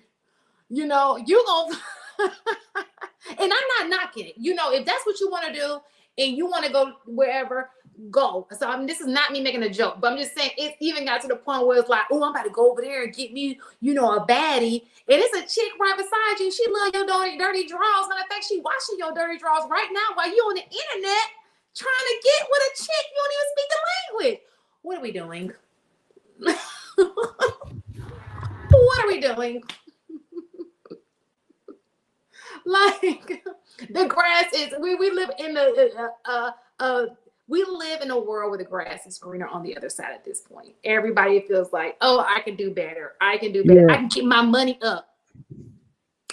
But You know what I'm saying? I'm gonna bring in better. I can go younger. Go ahead, Luis. I want to say this, and then I want to throw it to the other guys, and I'm gonna just mute up. I think we need to take a step back a little bit further and evaluate this from a different perspective. I think that a lot of people don't want relationships because they've never practiced relationships in monogamy to begin with. Stop and think about it for a second. If you grew up in a household where there wasn't an established two parent dynamic, what is that then what is that does that dynamic look like, and how do you see that? You get into high school and you date one guy, and then you date another guy, or you date this girl and you date that girl. You're just bouncing about. You do the same thing through college. You get through college. You do the same thing when you get out here, and on both sides. So you've been practicing non-monogamy for 8 to 10 years. Situationship here, friends with benefits here, you know what I'm saying? Short-term relationship here, but no 2, 3, 4, 5 year stronghold relationship. A lot of people are not practicing long-term stronghold relationships. So once they get into their late 20s and early 30s, what kind of reference point are they going to pull from? You've been practicing non-monogamy your entire life, and yet we're expecting these people to want marriage or buy into this idea of marriage minded when they have never even practiced that. Imagine me have never ran in my life, never lifted, never did any kind of training, but I'm going to tell you, I'm going to win the 400 in the next Olympics. Never ran, never trained in my life, never practiced. But as soon as that race comes, I feel like I'm going to win over everybody who's been trying to qualify themselves their entire life. That is the delusional level at where things are at, realistically. If we're going to take a step back, we need to look at what are people practicing. And if you're practicing this for a long period of time and you're trying to sell this idea that, oh, I could be ready whenever, and it's just a switch, you're lying to yourself. We are much simpler people than people try to give us credit for. We are creatures of habit. And sort of once you get into a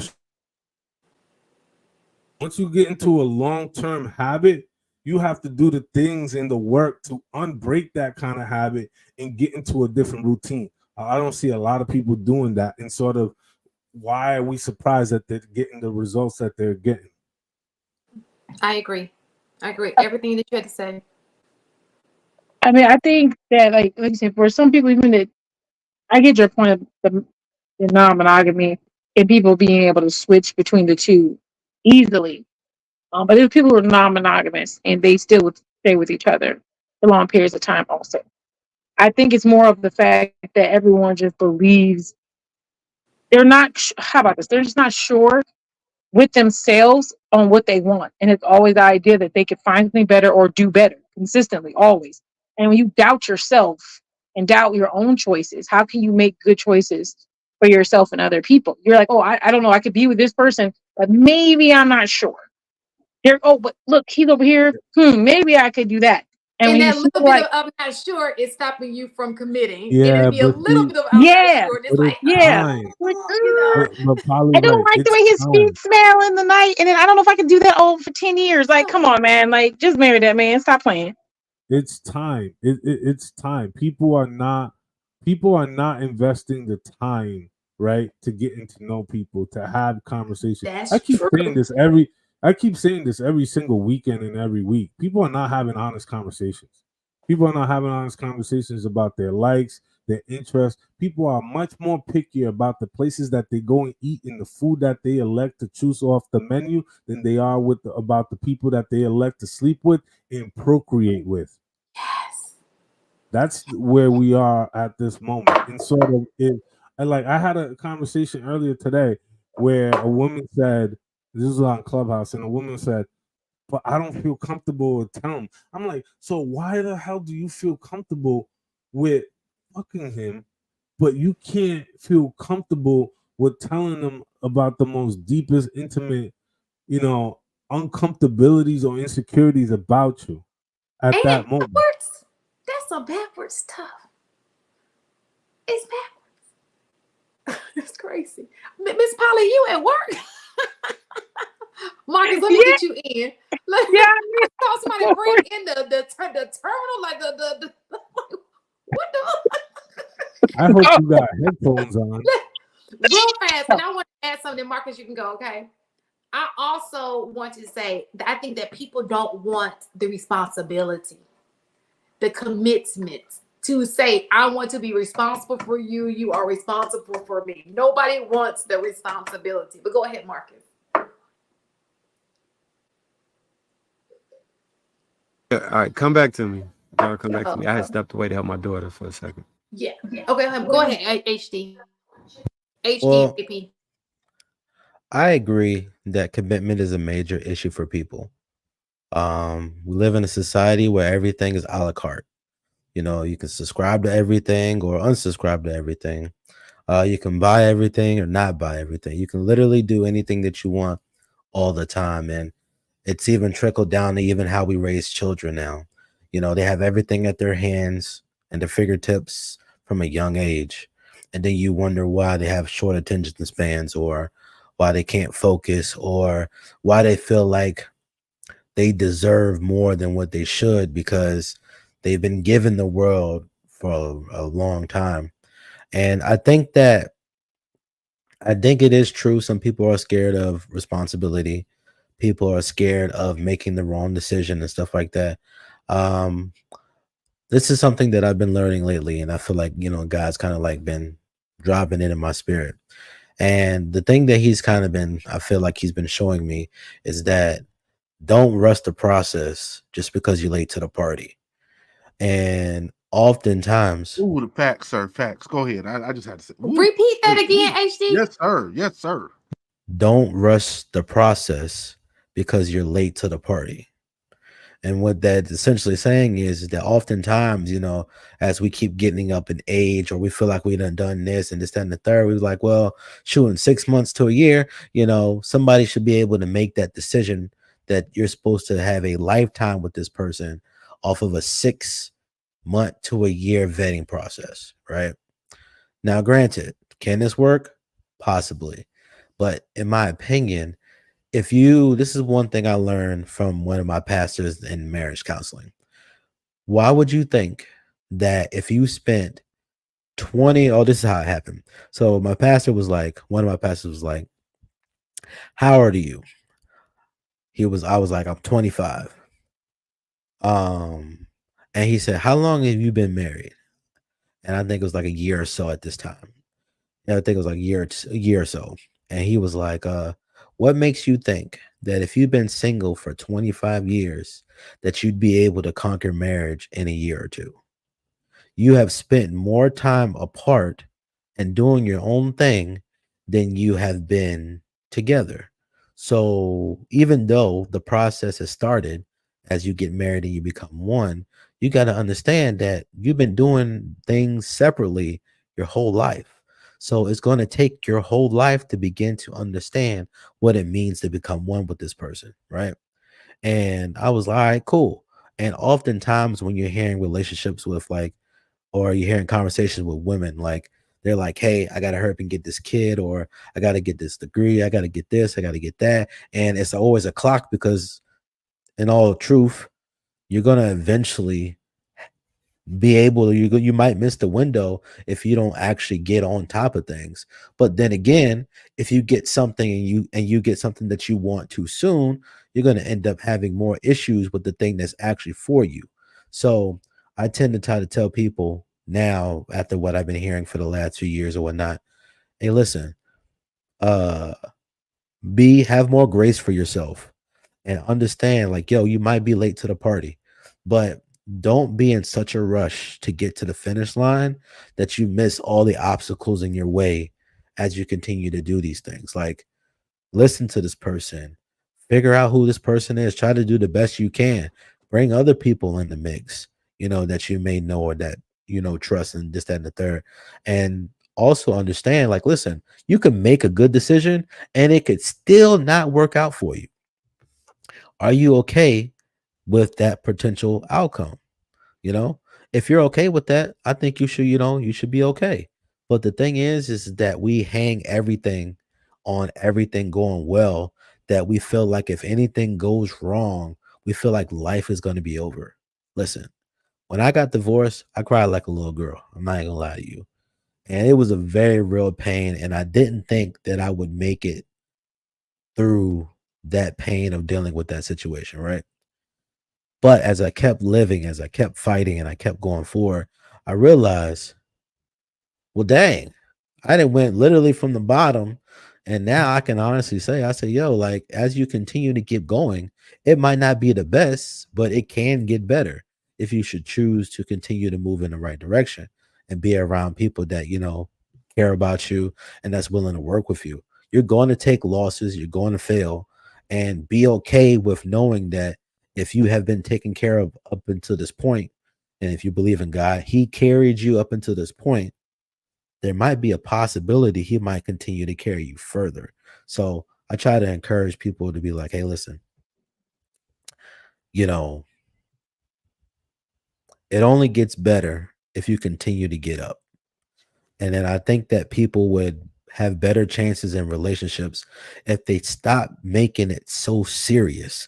Like, oh, it's got to be right now. Da da da. It's like, listen, take your time. Because if you're going to be married to this person, listen, you're going to have good times and bad times. And if you can't handle both of those, you about to be jacked up. I want to say real quick, Big Boss in the chat said, I think HD just gave the answer and why black men think it's okay to date for 6 to 10 years. That's not what he said. What he said was, just because you're late to the party. Say it again for me one more time, please, HD. I said, don't rush the process just because you're late to the party. I would never co-sign being in a relationship with a guy for 6 to 10 years. Like, even when you're in high school, like, what are you doing? So what I get from that is, there are so many things that need to take place in order to have a successful marriage. You're not going to automatically, on day one on your wedding night, go from single to everything's perfect. There's a process that needs to take place. And just because there's a process, that doesn't mean that you have a bad marriage. It just means that there's a process that has to take place.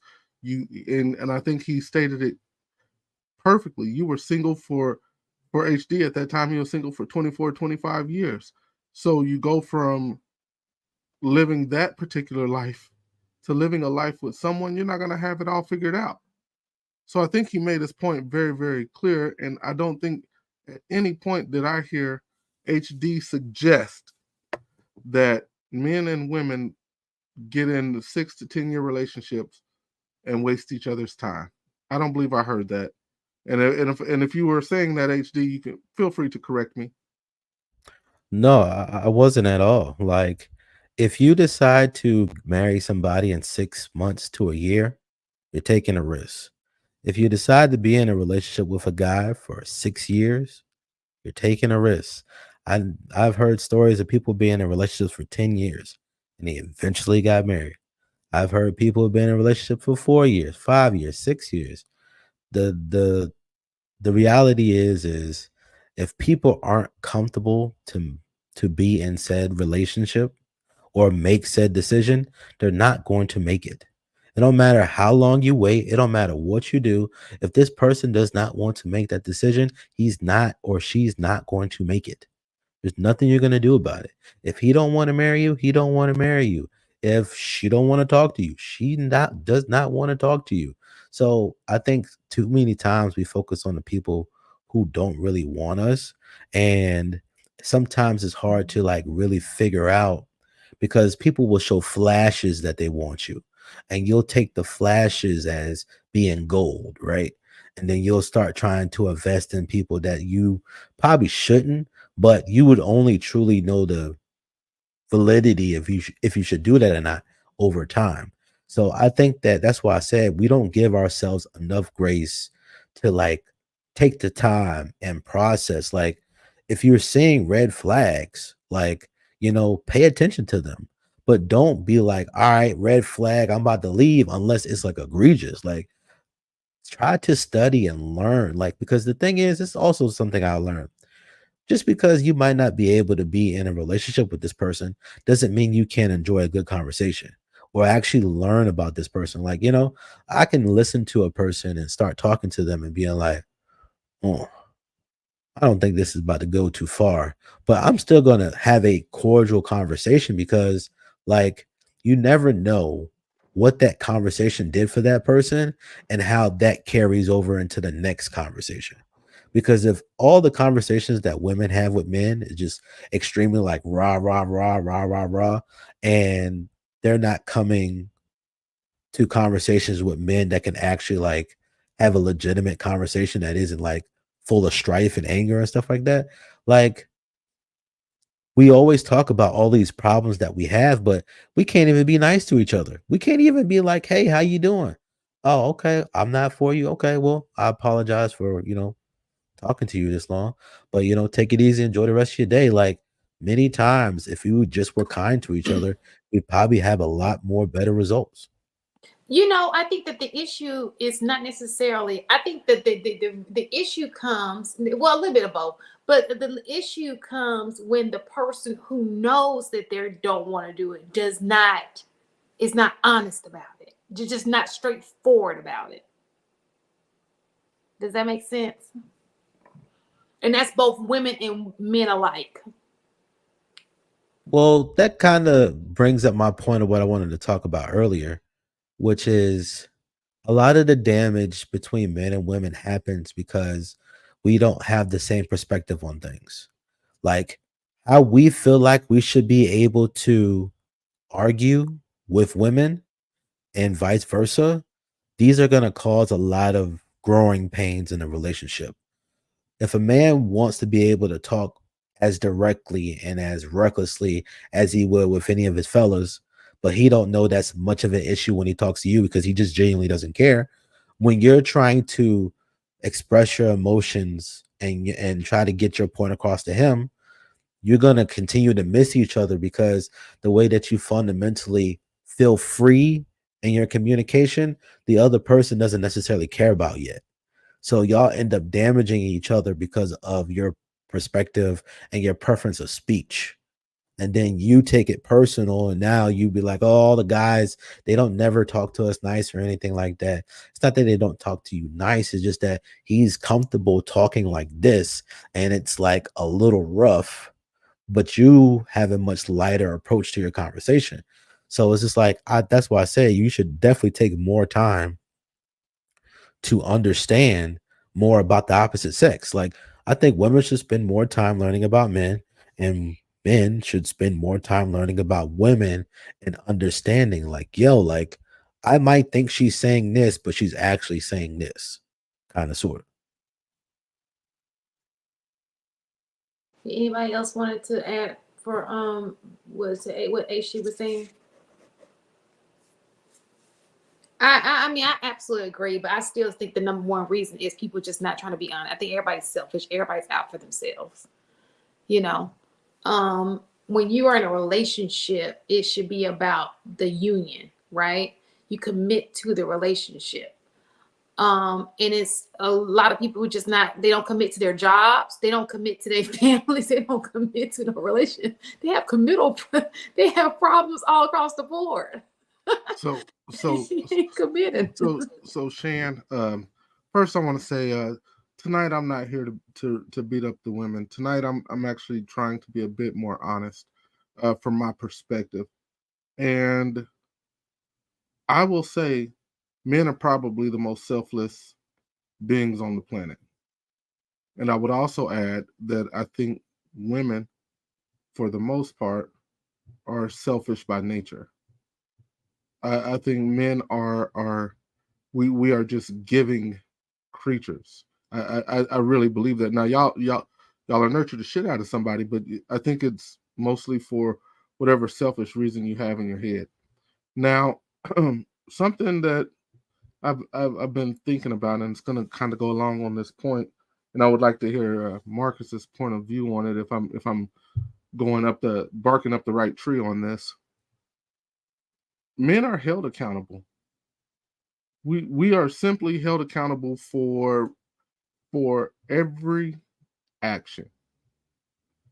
But when we see in these spaces, too oftentimes, Black women are trying to beat up on Black men. And I'm not saying that about tonight, but what I am saying is what happens far too often is when we want to do something, and let's say the powers to be don't want us to do something, who do they stick on? The Black man, the Black woman. And when we were watching those videos, it seemed like the narrative that was being painted at that time was more of the same. Marcus, am I correct on that perception of it? Yeah, so my whole thing, it just seemed like we was if they put up videos of women twerking and leaving their kids in the car on a 95-degree day, I say that's wrong. That's not representative of Black women. So that's my same response. If it say like it's Black men broke and ain't gonna pay for stuff and they gonna beat you up, like I'm gonna have the same response for both of those things, because I think it's harmful to push those agendas on Black people in general. I get the point you was trying to make, that maybe something could have been a catalyst, but then it would have had to be happening in mass to be a catalyst for this many people. So it's so the people who were so oftentimes we hear in these spaces that women their single moms teach their kids teach their girls that you be independent, you don't need a husband, right?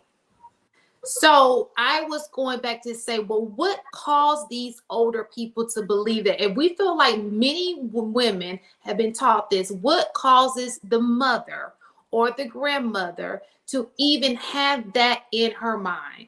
Obviously, this is not the majority, because some women want to, have a man. Some women don't live life like this. It was simply tackling that issue. So I think most women want to have a man. If I'm honest, I damn near say 96% of women want to have a man. Right. I do believe that too. But if we say in on these platforms that women miss independent, that women always talking about they don't want a man, those are the women we're talking about, whether they be in large numbers or very small. We're just tackling that subgroup, that small subgroup today. And where did they get that information from? Why are their parents teaching them that information? Do you think it's more reasonable that say you was a side kid, right? And you go to your mom and ask her, hey, where's my dad? You don't need your father. Do you think that's more of what could have potentially happened, where people didn't have a man, and instead of saying, hey, I wish I had one, but I don't got one, they said you don't need him? I think that would be the same. I think that could possibly happen to some people, right? But again, here's a narrative that is trying to, what's the word? Put it back on just women, which we do a lot in these spaces. No, so yes, I do. Those men are responsible too, who had the child with her and didn't take care of that child. To answer your question though, yes, I do think that possibly could be an issue as well. Yeah, my thing was, I feel like it's more so those men who created children they didn't take care of are pieces of shit. They the worst type of men. When you create children and you don't take care of them, you just have them floating, wondering where my daddy is. Fuck you, bro. You the worst type of man. Like I couldn't be cool with you. I can't. Yeah. But and this could be, but I can't co-sign that Black men is out here beating on women like that. Like it's some We didn't. all the men I And we know. know we have that video was from 1960s. That's not Yeah, but that's clearly not your brother, your cousin video. That video was from 1960s. There's nothing about that video that paints a picture of men today. That is nothing. it sets the precedent, John. It's the precedent. Yeah, but it also what it does, Shane, too. It's the principality, Smokey. It kind of reinforces and plants the seed in a lot of women's head who might have had some unfortunate situation, maybe one off, right? To think like, like yes, like that is the reason, and it just kind of creates this sort of um tension inside of them as they view men, So let right? me ask you a question. Since we are so let's take that out, okay? Let's just not even talk about that video because it paints a picture. Can we also take out all videos that paint a picture about women? I think they should. I think half that shit fake. They finding the worst minority and plastering that shit. And I'll be saying they representative of not most black women. I don't think most women is online naked. I don't think most women is OnlyFans. I don't think most women have 300 niggas hitting them up in their DM. I don't think none of that shit happening. I think it's content, and it's a fucked up way to have a content strategy for men or women to do that shit because it creates divisiveness. Okay. Long as hey, I'm okay with that. As long as it's on both levels, of okay. If we're gonna say we don't want no videos of it's saying anything, it has to be the same when it comes to women who choose to do whatever it is that they want to do. Because clearly the first thing I started with tonight was a woman getting held by Chris Brown. Nobody had a problem with me depicting a black woman being held by a singer. That wasn't even a black woman, first of all. Secondly, that girl looked like she was mixed.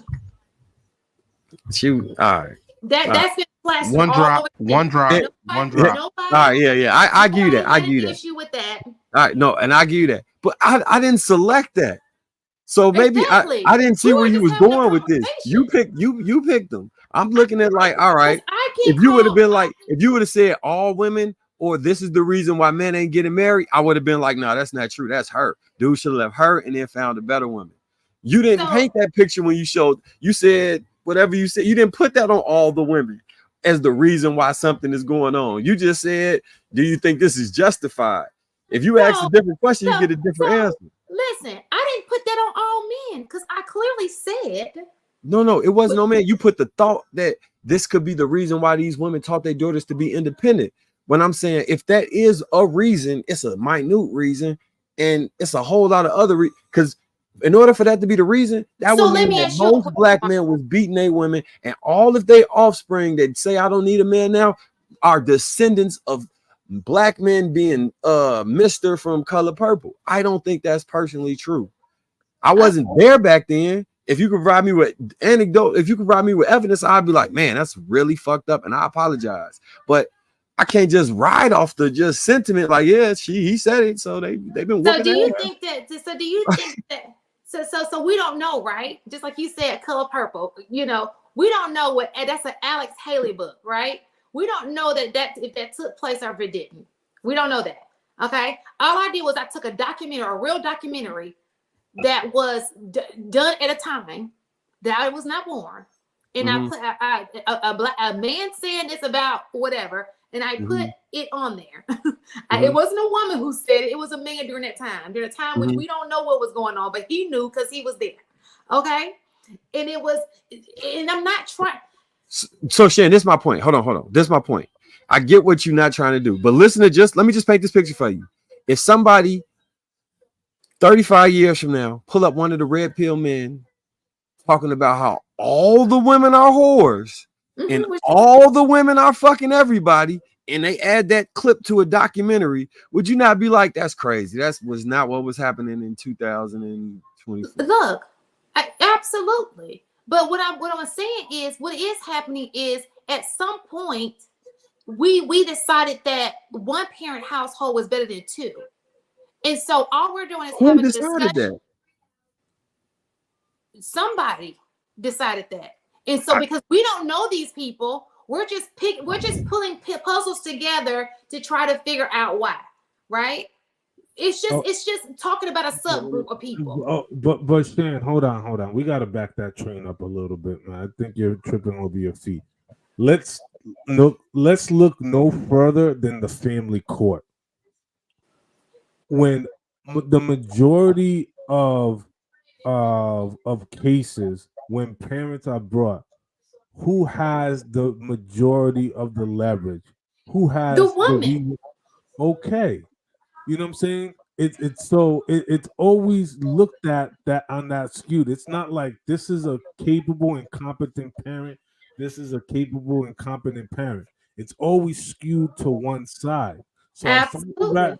I find it rather difficult that you're trying to sell this predisposition on So let me click because maybe I'm not saying it right because this is what we're not going to do.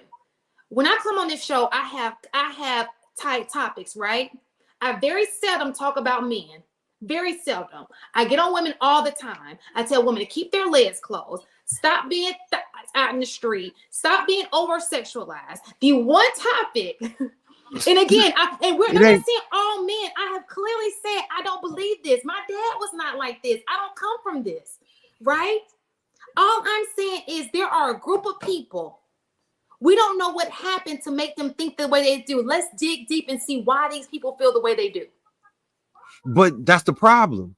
By you assigning that as the issue as for why they think the way they do, it paints a narrative. And we saying if that was a minority of people, that can't be ascribed to that. If you was like, all right, go ahead. I was gonna say, I think the narrative that you keep saying, like, is just like, who are these people?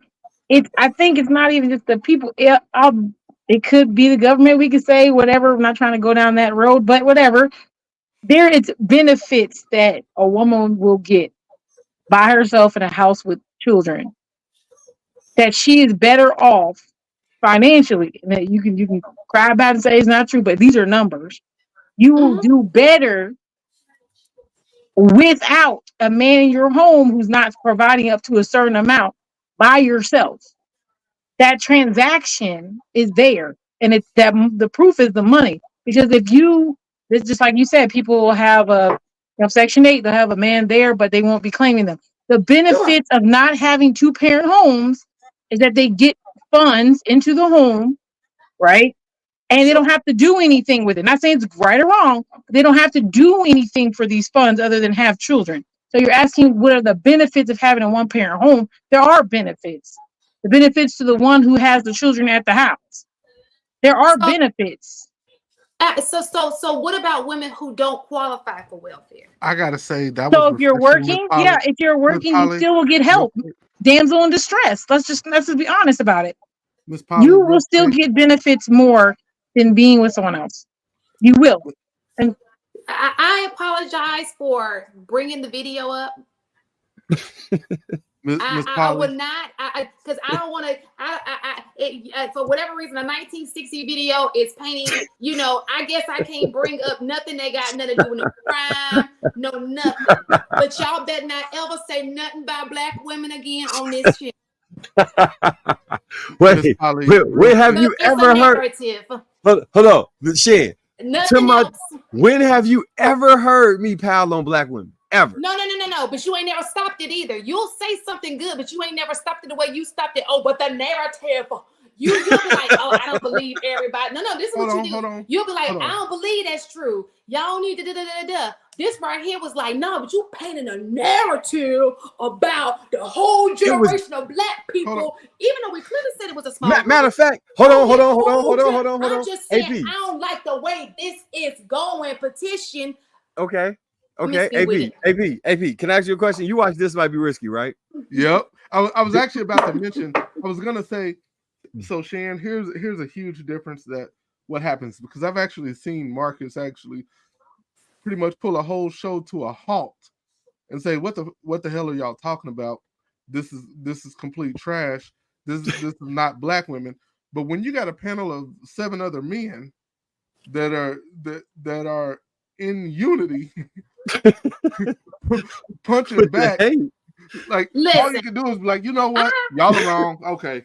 listen, I agree. And did I? You could pull it up. Marcus versus Tommy or whatever they labeled that shit. It was me saying this is some bullshit. You niggas is running with narratives that are harmful to black women. It's gonna end up getting women beat. And I think you are fathering men that create hate for black women, and all of this shit is fucked up. It's documented. Am I lying about this, AP? No, you're not lying. And Okay, here's so what's just crazy. so we can be These clear, guys have done moving forward. Are so awesome at their talking points that it's actually hard to have a real conversation with them, because all they're doing is completely talking point you to death, and you're like, okay, look, I'm trying to have a real conversation, but you're going with talking point, and it's really hard to have a true dialogue when you're force feeding this narrative that you've been spewing for the last 7 years. And that's not a shot at Tommy at all, because some of the stuff he says I 100% agree with, and then the other stuff I don't. But it's hard to have a conversation like that. And Miss Polly, 2 people ago, somebody walked in your office. What's her name? She busy? She married? I'm just playing. But no, seriously, it was refreshing to hear Miss Polly. From this point on, I want to make it very clear: a chic critique. We will not be talking bad about black women. I don't care if you saw a thought tissue, she pull up at your house and you got thought. We will not talk about black women, and we will not talk about any, because we don't see them. They don't exist. They're so small of a group, they don't even exist. I don't see OnlyFans. It's not even in existence. It has just disappeared from the earth of, because we don't want to dig into anything that may be pulled up in 2035. And this is the thing about it. I don't think that's what he was saying. Yeah, it's saying like this is the thing about it. Even if all men got aligned in unison and we all ignored it and we all never commented on it and never said anything, it will fall on your shoulders as women to say something about that type of behavior and be like, yeah, we don't really align with that, etc. But what I tend to kind of hear more often is that women tend to kind of big up those women, like, girl, you look fine in that. Although you look trash as hell, you look fine in that. They kind of, champion behind the type of behavior that they're expecting other men, even if they're not in relationship, to not even co-sign. So Louise, let me push back on you real quick. I agree with you, but don't we do the same shit? Like, man, hey, you bust that chick down, bro, for real? Are you ain't dating that chick, are you? No. Oh man, but she a baddie though. Like, we do the same shit. Let's keep it a buck. We do.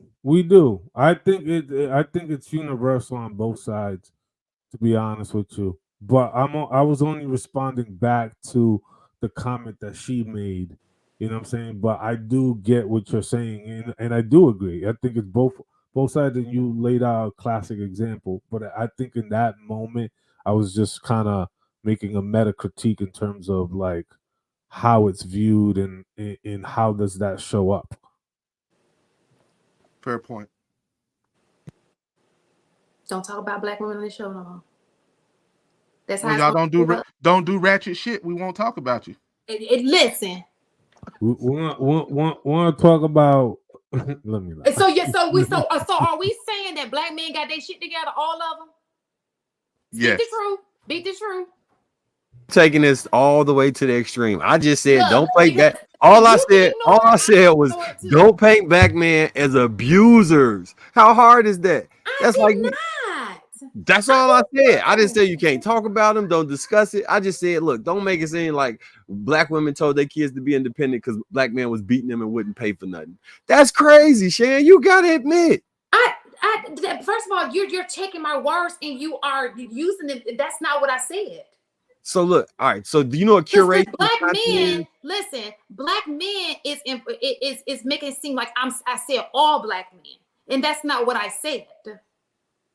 So if you're gonna quote me, you're gonna quote me correctly. I clearly said there's a group of people who were not raised the same way we were raised, and these could be descendants of those people. Okay, and walk it back. So the premise of the beginning of this was how many women do we think believe that they're independent based off these reasons? How many women is that? Like, what percentage of women do you think that are single is based off of this precipice? I think that the women who walk that, I think that the old women who taught their kids you don't need no man, which I don't think is majority. I think the ones who think that came from a string of, I call it a generational curse of toxicity. Okay. And something, where did that come from? And like you stated, it could have come from, oh, that was a side chick, and maybe there was some issues there. There are several reasons, right? Okay. I was just giving you one that I saw in real time on a documentary. That's not all, because I know my granddaddy wasn't abusive. I know that. Okay. All right. People. All right. How about this? You replay the video, and I'm gonna be quiet about it. I'm not No. But y'all better not say nothing that's about black women. No, replay the video, and I'm just gonna be quiet about it. No, please replay it, because there's people who ain't seen it. Replay the video, and then I'll be quiet about it. They can rewind it, because you won't see me saying it again. I ain't gonna say nothing else. Look, you're doing everything right. Keep doing what you do. Just replay the video. You know what? There's nothing that you can do wrong. Where you put the video at? Doing all the right things that you're doing out here. Hold on, let me see. Where you put the video at? It's not there. You took the video down? Where is it at? It's gone. It went bye-bye. Oh, you know what? Let's go into this video right here then. Look, this is a good video. I don't have any problems with a man desiring a woman with a low body count. I have a problem with the who sit on the internet and comment about women that they don't have a chance with. I have an issue about who are not on their square talking about women that they don't have access to. I have a problem with men who expect women to adhere to a set of standards that they don't adhere to. That's who I have a problem with. And those are the niggas I'm talking to. If you on your bruh, and that's what you practice and that's what you desire, do what work for you, you feel me? But it's a certain group of, and for real, we bring body count up often. So at the point that you saw that clip, I'm frustrated because it's gonna be in the comments of this clip when it comes out who don't have access to 5% of the women in this room, and they worried about who they.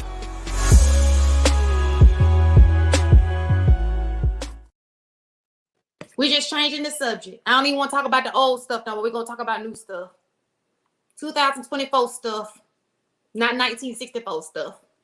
The video then. You brought it up. I ain't said a word about it. You played a new video first thing out your mouth. I like to go back. I like to. Okay, well, play it. Play the video. I already said I wasn't gonna say that. Dig up old things. This is what I do in my spare time. I go to museums. I go to plantations. That is my idea of fun. People go to beaches. My idea of fun is going to see some artifacts. I'm a boring creature. So when I saw this document, I was like, that's interesting that he said those things. Let's see how that is affecting, because what you go through affects your offspring, right? And so I was wondering why people feel the way they feel, why people think the way that they think. Why do people, because I didn't live that way. So all I can do is go off of, try to dig back into certain things. Just like we talked about the welfare, we can go back and say, oh, it taught women so it's okay to go do research on that. Shan, let me ask you a question. In Polybreak, you could also participate as well. Although you are not married or in a relationship, does that mean when you walk outside in society, you shouldn't be able to see men act like men and be gentlemen? Sure. It doesn't mean I should be able to see men be gentle. You should be able to see that. You should be able to experience that, right? Sure. Whether you're in a relationship, whether you're married, whether you have children or not. I'll take it a step further. Whether you're a young woman or whether you're a middle-aged, more seasoned woman, or whether you're a much elder woman, right? Even if you've made mistakes in your life, sure, through the ebbs and flows of your experience, should you be deprived of the experience of seeing and experiencing men in society highlighted in a particular type of way, like I just finished talking about. Should I be able to do what? I'm sorry. Should you be deprived from being able to see men act like men in society? No. Although, okay, so I think that the gentleman who asked the question to Trill, I think is his name is. No, that's not Trill. I don't know his name. I forget his name. Escapes me. I think that the gentleman who asked the question was talking about not so much about body count, but I think just overall promiscuity and decency. You know what I'm saying? Is it too much for a man to walk outside after working a full week, you know what I'm saying, schooling, etc., to come across women who are decent and have decency? Is that too much to ask? No. Okay, so I gave you the women's perspective, and I gave you the women's perspective. Like, you could be married, unmarried, single, not single, children, not children, young, medium, old. You should not be deprived of the opportunity or the experience to walk through society and see men act like men in their best caliber self. The same way I feel, and the gentleman I think he was alluding to in the video, was that he shouldn't be able to walk through society and have to look high and low to find women who are modest and decent and have decency. I agree. And that is essentially the nucleus of what he was presenting. Everything else that the gentleman said in the video was kind of subscribing to the lowest common denominator of individuals. So right? let me ask you a question, Louis. I think it's more about the decay in the fabric of our society and how we conduct ourselves and how we view ourselves and how we behave around one another. Can I ask you a question? Yeah, go ahead. So in reverse. So I think what he's saying is, he who I see without sin cast the first stone. So in reverse, do you think that it is also that women should be able to come home and not see being with their pants sagging, or maybe not be fearful of crime? And this is not, I'm not trying to, Lord Jesus, but are we? Because anytime, so he said all those things, and I can't say this is what I'm talking about. Didn't say anything. You start reacting. I didn't say nothing. I was about to actually replay the video. Or a woman not have to worry about, okay, you know, he's not using me just for for what I can provide sexually. You know what I'm saying? So I think that and when I say all this, I'm not trying to say I put it on both. I take everything you're saying. I think you're absolutely correct. Because I always speak. I think body count does matter. I think body count for women. I can't speak for men, because I do believe what somebody said earlier about disciplining yourself, because I agree with that. Because I think it affects both of us just in different ways, right? But for women, I don't think that for a woman to sit here and tell her a high body count does not affect her, she's probably done it way too much to the point where she's just numb to it. Okay. So I agree with that. I think that women should be more modest. I think that women should to carry themselves in a decent fashion. I think that attitude, all of these things, I absolutely agree with. But I cannot, if I'm sitting here like a floozy, right? And I got my chest out, or I'm on an OnlyFans, I can't point a finger at somebody who doing something or something I'm contributing to. Because if you sit here hoeing and sexing all of them, you're contributing to the behavior. If you liking their posts, you're contributing. If I look on your phone and your algorithm got all these booties out, you're contributing to the behavior. So you can't point a finger if you are part of the problem, because she can't be a whore without a piece going inside of her. Okay. And so if you're contributing and you're that part of it, you part of the, and I know that was so inappropriate to say, but you are a part of the problem. You're part of the equation. I don't disagree with you, Shane. I necessarily don't disagree with you, but I would take it one step further I'll take it one step further and say this. I think that we have eroded and created a delusional mind state of what freedom really is in this country. Yes. What freedom looks like on a global scale and what freedom looks like here in the great US of A, right?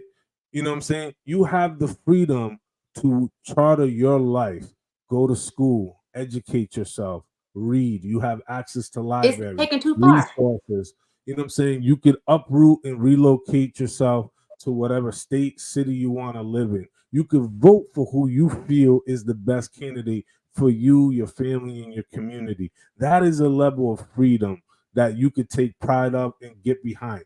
I don't understand the sense of freedom that I need to look so delusional. I need to adhere to the lowest common denominator and dress and present myself in such a degrading manner, and I feel free.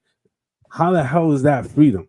There are other people around the world who are fighting to have a meal for that day. There are people around the world who are fighting to have a sense of peace. There are people around the world who are fighting to be seen and heard in everything else and have the abilities that we have here that we take so much for granted. And yet, with all this instrumental amount of freedom that people have here, the thing that they focus more the highest in the amount of attention and time is about sexual freedom.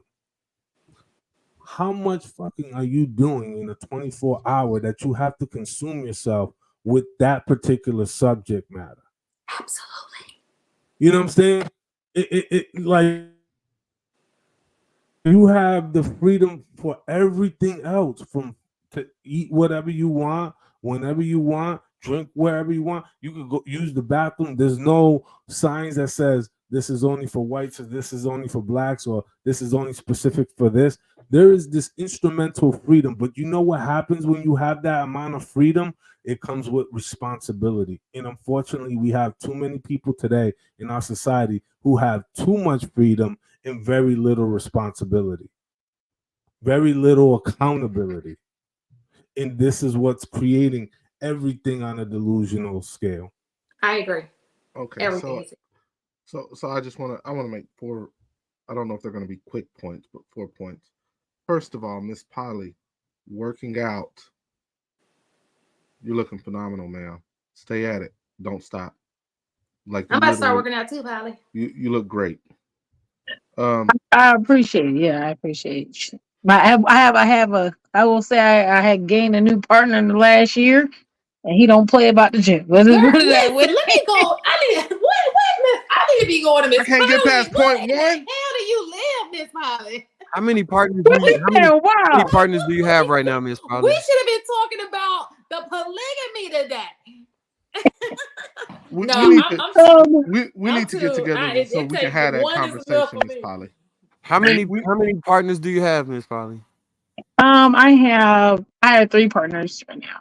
I do talk to another gentleman, but we're not like together. But I do talk to him. I'm looking to move soon. No, I'm just playing. Uh, Miss Polly is not playing. the se- Okay. the second point that I want to make, men, if you're actually literally the words are coming out of your mouth about body count, you're a fucking idiot. Like, why? Like, hey, baby, how many niggas you done slept with? That's the stupidest shit I've ever heard. Like, who actually asks that? Third point, Luis made a good point, but he didn't really dive into it in that much. The reason the way you dress, the way you look, plays a part into what we think as men. So if I see you dressed like a slut, I'm going to assume you look like a slut, and I'm going to treat you as such on first approach. Period. That's just what we're gonna do. Last point. I thought about it earlier actually before we even got on the stream. I like the word box. I like that they've used the word box in this space to talk about a female's genitalia. The reason I like the word box is because it's fitting. What works better? A box that's never been used and you want to pack some stuff, or a previously used box where you gotta determine what the weight, what you can put inside of it, if it's gonna stay together. Like you have to do so much math to figure out if what you want to put inside said box, if the box will work for those needs. However, if I got a brand new box, I can, based off of what it says on the outside of the box for the maximum weight, I can put the maximum weight in it. I can do what I want to do with that box according to the parameters of said box. And it's the same for women. A used box over and over is it devalues it devalues you just like the box itself is devalued. Now, if it's a brand new box, you can charge, and I'm gonna pay what's necessary. But who's gonna pay for a fucking used box? Who's gonna do that? All Who the men does that buy that? prostitutes. Well, They paying for it fits the need for Them the time, though. escorts, they be But paying good money keep in too. mind, it fits the need for the time, and you're not typically bringing it back to the house. You're not going to reuse that box. You go buy another box, unless it does, like, depends on the guy. But you see what I'm saying? Well, my AP, I think that the confusing part is nowadays a lot of the women who are good-hearted people or who not moving that way are not the ones that are getting the attention from men. Oh, I had 5 points. I'm sorry. Yeah. Okay, That's go the ahead. last. Yeah. So the last point is, and it's a twofer. So it's 5 and 6. Gentlemen, if you are really looking to get married and you're looking to build something with a woman, truly do what you're supposed to do when you're trying to vet them, because I know it's not 100%. I get it. I do. I completely get it. But at the same time, it's 0% when all you're going to do is ruin a good woman. It is literally 0%. If you see that a woman's trying to move in the right way and that's not the kind of time you're on, the discipline comes from you stopping that process. Now, if a woman's for the streets and you for the streets, and I would argue most men are for the streets until we're not, then go do what it do. Yeah, I but think, AP, I think if a man for the streets, he for the streets. Now, I'm gonna tell you most. Look, let's go ahead and say this right now. I want to clear the air with this. Men want the box. Let's be clear. 97% of men want the box, which is when they say women have they control what? Access to sex. Because the truth is, an overwhelming majority of men want the box. That's why you control that, like that's why you have that access. But if your goal is to actually get married, then you yourself as a female will, and this is going to sound awful, and I know this is a negative thing on YouTube, but you're not going to give that box away immediately. And you say, you're going to keep a man from having sex. You're damn right. Let's go ahead and say what it is. You are damn right. If she wants to get married and she's vetting you properly, she's going to withhold the damn box. She's supposed to, if that's what she's wanting to do. Because your intentions need to be correct in order to get the box. And that's why I say to women, even if you don't have a dad, do you have an uncle? You don't have an uncle, do you have a brother? Do you have a man in your life that doesn't want anything from you? If you don't have any of those, then your ass probably goes to church. Take him to your pastor. People don't go to church no more. Shit, that's part of the problem. That's part of the problem. But if you really want to find a man for marriage, let somebody who doesn't want anything, a man specifically, who doesn't want anything from you, to actually vet that man for you, help you figure out if that man's intentions are pure. Because I'll tell you, most men whose intentions aren't pure, yeah, we can play the long game, but we're sleeping with several women in that process. We'll eventually get found out because we're stupid about it. We stop giving a damn. Let's keep it a buck. But So, ladies, I just please understand. So let me ask you a question, AP. Yeah, sure. I'm good and intoxicated at the moment. So I got a question too. Go ahead. Sometimes, and this is from a female's things, from what I view, is there some men out here who have two great women at the same time and they know nothing about each other, right? Marcus, stop smiling because that was probably your ass. Listen, the guilty shall smile and disappear. So I think that is a huge. I'm sorry, Lewis. It's kind of changing the subject. What did you have? You had something to do on that subject, but I just want to. Well, the comment was made about they're not in the church, and sort of I was like, well, who's not in the church? Because the times that I've gone to church, the vast majority of the people in there are women. Right. I agree. I'm talking like 80% of the people in there. I'm going this Sunday and I'm going to take a poll and I'm going to scan the room. I promise you. That place is going to be like 80-85% all women. And the other 15% of men, probably half of them are married and the other half are gay trying to pray the love of dick away. Let me turn this off. He right. I think he right. Lord Jesus, I don't want to like dick no more. I dare somebody challenge me and say that I'm lying. Oh Lord Jesus, I don't want to suck no dick no more. Somebody clip that, you gonna look crazy, AP. So this is hey, look, real talk. I don't give a fuck. You gonna look crazy. That is out of pocket. Come on now. So this is a good point right here, right? So this young man, this is so important, and I preach this all the time. It's that men who sleep around are attractive because women said so. Example, no, people who are attractive are just attractive. It has nothing to do with, and it just so happens that most men who are attractive use that to their benefit and they sleep around.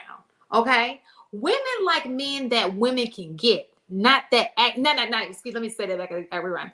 Women like men that women want, not necessarily that they can get. Does that make sense?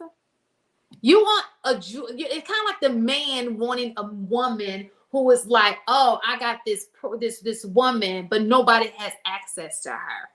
Or if you're a man, the women that do have access, that the women that do submit to him or his options are like of high standard. Does that make sense? Shan, I'm so sorry. I didn't hear a damn thing you just said. Like, it's normal behavior. I'm sorry. I figured normal behavior. Praying You've not told me all night. You've changed my words. Use them against me. What are you drinking, AP? No, that's I'm sorry. That's hilarious. My boy said the other 3%. What happened? Our gay dudes trying to pray the dick away. What? Yeah, I mean, he's just having a really ridiculous time. Oh my God.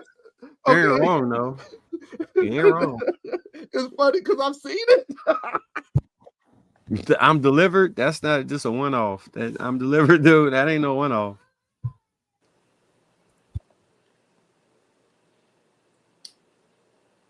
Shit, can you play the trip video one more time? What's his name? That's his name, Trip. Yeah, the video you Okay. just played. Okay. I don't have any problems with a man desiring a woman with a low body count. I have a problem with the who sit on the internet and comment about women that they don't have a chance with. I have an issue about who are not on their square talking about women that they don't have access to. I have a problem with men who expect women to adhere to a set of standards that they don't adhere to.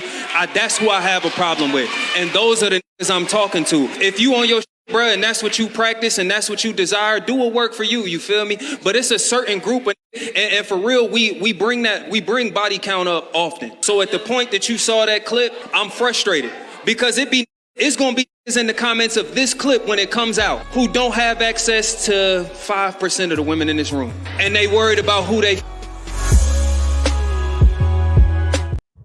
Okay, so I think what he talking about is valid.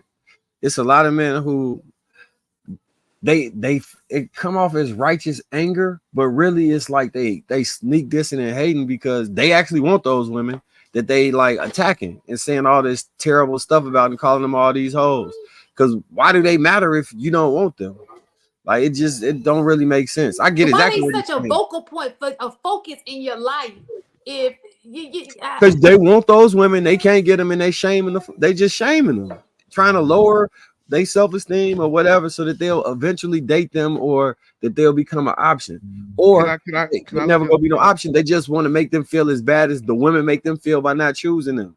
That happens a Marcus, whole lot, and that Marcus, needs to stop. I want to throw a different perspective at you. Maybe those men that are doing the complaining and the shaming, maybe their intentions are pure and they just want women to change their behavior to be proper women. Maybe that's what they want. Maybe it's not about having access to them, but yo, we're tired of hearing you complain. Here is a solution.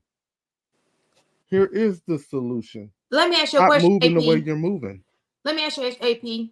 Mm-hmm. So do you think if they just turned the internet off, that they would have the same issues with women in real life? Do they see those same issues, or do They you might think as that well it's go something? Stevie Wonder. That like what would happen if they turned the internet off? We would return to 1994. No, what I'm saying. And I know. Give me 1 second. Oh. There, I'll land it. I promise. It'll turn back to 1994, and those guys that didn't have access still won't have access, and the guys that have access now had access then because either charismatic, funny, know how to have a real conversation with a female. Basically, some guys know how to tickle the brain of a female, and some guys are just simply socially awkward. And I would argue that most of those guys would probably still not have access to the women in their town. That's not what I was asking. That's what I was trying to see. So what I'm asking is, if you turn the internet off, computers off, would you have the same problem with the way the women are dressing? Yes. If they're dressing the same as they are now? No. So when you walk outside, that's what you see people dress like? I do. I even see it at the high school. Really? They do be dressing like that now. But I say this. I'm not gonna be a hypocrite. If I was a single man, and I was driving down the street and I seen them with them outfits on, I would turn and probably hop out and holler at them. I'm not even gonna like lie about be a rap. So when be a rap, bro. What? So maybe so I will agree that the young ladies in high school dress like they're going outside, not dress. Oh, not high schools. I'm talking about adults. No, that's what I'm saying. I'm saying I even see it at the high school because I'm up there. Right. I missed that part. So what I'm saying is, yeah, I'm not looking at them now. Hold on, because everybody's wearing short, what to the degree of inappropriateness. You're saying that when you walk outside, you see a mass group of women. Really? Yes, ma'am. It depends on where you at. At the club, you will see it. At concerts, you will see it. Right. This like lingerie, leisure attire is a big thing now. I do see women doing that. But my thing is, if you is dating one of these women and you can't tell her to stop, leave her. If not, because the reason I'm saying this is because when I was like young and outside and doing all this shit, it would have been a real long night if them type of women didn't exist. I'm sorry. Like That's the a first fact, question bro. I was getting up with my homies and asking them wasn't where the wives at. That's not how that conversation went. So like, I just called Let it. me say this Where the too, holes at, Marcus. nigga? Let me say this too. This is a real life observation. And it's so funny because me and my boo had a conversation. I feel like sometimes Black women got to do the most on dates. And what I'm saying is, when I see, let me just say, and when I say do the most, I don't mean provocative. What I'm saying is be jazzed up. I be seeing white people on dates, they just have a sweatshirt on, long, baggy pants, the pants flooding, and they man be just like, you know. But Black women, if you come looking like that, nigga be like, a man be like, sorry, I mean, but a man be like, where she going? But isn't that a cultural battle? Isn't that a cultural battle? I mean, just stop and think about it. Where does that stem from? Every time we have these conversations, Yeah. we keep going back to what is the root cause of this. You go back and look at elementary, middle school, high school. You're not wearing the newest J's. Your outfit doesn't match. You're wearing, low non-name brand Salvation Army, right? So the culture at large is sick. You know what I'm saying? Instead of instilling, you know, financial literacy, what books to read, and other things that should be preoccupying your mind while you're young and while you're curious about the world and everything around you, why are we teaching young people to be so self-consumed about apparel, fashion, right? And then they carry that stuff out into the dating world. And then once they cross each other, it's like, oh, I threw away that whole good man because his shoes weren't shiny enough. You know what I'm saying? It felt like his belt was like one turnbuckle too big. And it's like all these frivolous things that have nothing to do about the man because they're so married to the image or this idea of this image that they're willing to ruin everything just to try to align to that aesthetic. So, Luis, hopefully I can compose myself long enough to rebut just a little bit. But imagine growing up not having any of that shit. Not everything is hand me down, second hand, or consignment, right? Everything you own. And then finally you get to a place in life where you can get you whatever you want. And then you have a kid. You remember the where you were in your mental space growing up, where you would see kids that were fly and you felt like you felt less than. And your goal, your objective is to make sure your kid never feels less than. Here's the part that we miss: the lesson in the consignment, the lesson in the second hand. Because the lesson in that is that you learn to A, make things work, and B, appreciate what you have. We forget to teach those lessons to our kids. So we have created this generation of entitlement because we never had. And for women especially, they grew up with this being beat into them: go to college, get an education. Once you get out of college, you can make the money. Like, that was the lesson that was beat into the women, so that they don't have to go through the struggle of their moms. But once they've done that, it is I don't have my kid is never going to have to go through what I went through, not fully understanding that there's value in the lesson, and you can still teach that lesson. Make sure your kid has everything they need without giving them everything that they want. Because I remember myself growing up, I didn't have the nicest stuff, and sometimes I did feel less than. I get it, right? But I always had everything I needed to live. I always had food. Our lights never went off.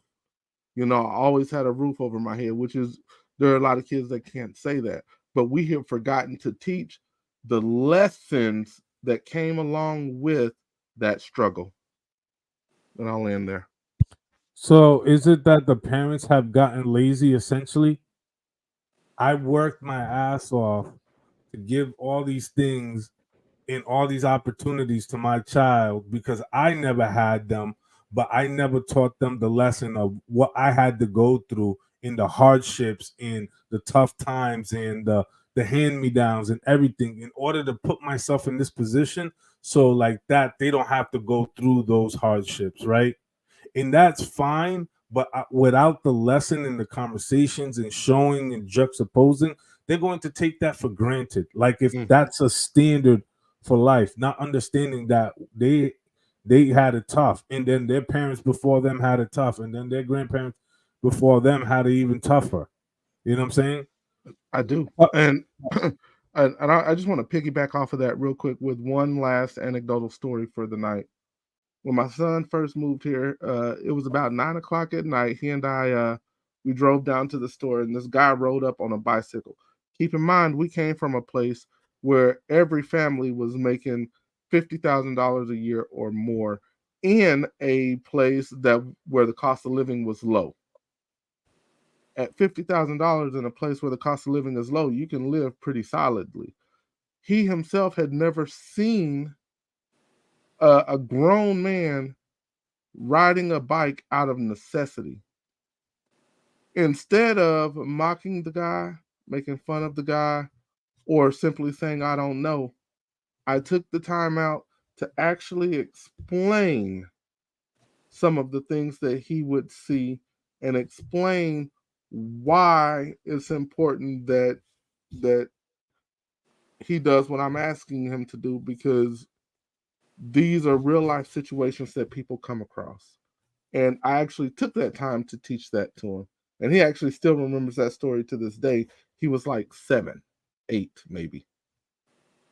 So I think you're right. Parents have gotten extremely lazy in teaching those stories, in teaching those lessons. I think that I think it's twofold. I think that you're absolutely right, but I think it's going with the atmosphere, the environment, right? Being able to fit in a certain environment. So, for example, if you live in a certain neighborhood, and let's just say you have a predominantly white school, you want your kids to be able to not stick out in that environment, right? They blend in with the environment. The same thing when it comes to when you're at an all black school, because guess what, whether we like it or not, unless you're in like gifted classes where kids just really don't care about social, right? The way people perceive you does play with your education. If you feel like somebody's joking on you, you're still concentrating on them people that where they're looking at you, there's things they're saying about you. Anything I'm saying to you is just not even, because you got your mind on I'm so insecure, and you can't even process what it is that I'm saying because something else is taking up your mental space, right? Now I will say that we go too far with the Jordans. You can just have your kid be presentable and come to school, which I think we do a good job. Most of us do a good job at doing, right? But I think we have a tendency to take it above and beyond, like we just flat, like, because you want your kid to stick out, but in another kind of way, like he the man or she the, because she got this, and I think that's when it can become, we shouldn't be buying kids $200 shoes. Like, Shan, you are absolutely right. Again, another true story. I said last anecdotal. This will be the last anecdotal. I'm sorry. Up the street, there's a single black lady lives up the street, and this is not a knock on her. Don't take it this way at all to any of the ladies out there, but single black lady, she bought her son a last day of school fit. Her son is in 4th grade. This motherfucker had a Gucci belt, Jordans. It wasn't Levi's, but Levi's is what's coming to mind. But the name brand skinny jeans, a polo shirt, and a chain for the last day of school. What are what are we teaching our kids? That is insane. AP, and the icing on the cake is the kids who the flyers had the lowest grades. Most of the kids who be the flyers, if I look at my grade book, they be having the lowest grades. Mm. And I'd be like, if you just take that cell phone away from them, maybe their grade go up a little bit. Maybe, maybe don't give them some Jordans this time. It should be like a consequence. Because it's not that they can't do it. They don't want to do it. There's no perk in doing it because you're giving them everything that they want without having to do anything. I totally agree, Shan. Getting something, and I think that's part of it too. And even when we see it, it starts at home. You getting something for nothing, and so we go through life thinking we're supposed to be handing them. We talk about this all the time. I heard reels. I see reels on it. Everybody gets a trophy. Everybody getting something, and they haven't even earned anything. So we got a whole generation of people who's like, "Oh, it's supposed to just be given to me, and I don't have to earn anything. It's just supposed to happen."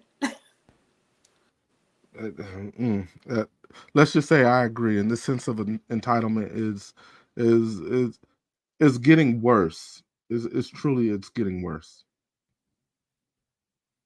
And I don't have anything to add. And I know we've been at it for almost 3 hours. So I know, because I had a 12 o'clock deadline. I did. Look at Miss Polly. Y'all got me so mad. I said tatas, but I said the real word online. Public display. Who got you so mad? Listen, just because I pulled up a knot, I wanted to get to dig deep. I wanted to dig deep, and you guys did not want to. You guys did not want to get in that hole with me, and so I just felt like no. Y'all tried to make it seem like I love me a black man. Now look, Shan, I definitely get in the hole with you and Miss Polly, but on that, I don't necessarily want to, if we dive deep into that hole that you were talking about, though, well, we're gonna find a lot of bad behavior from women. And me personally, I don't like beating up on women. In 2024, my thought is if we can start moving the way we're supposed to move, and we stop giving these hoes attention, these hoes will find another way to get that attention, and they'll start doing what we request of them. You gotta stop. Listen, first of all, what y'all not doing is y'all not grateful to God.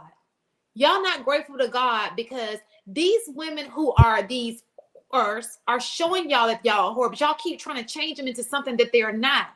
Now it's in your face that that's what they are. Okay.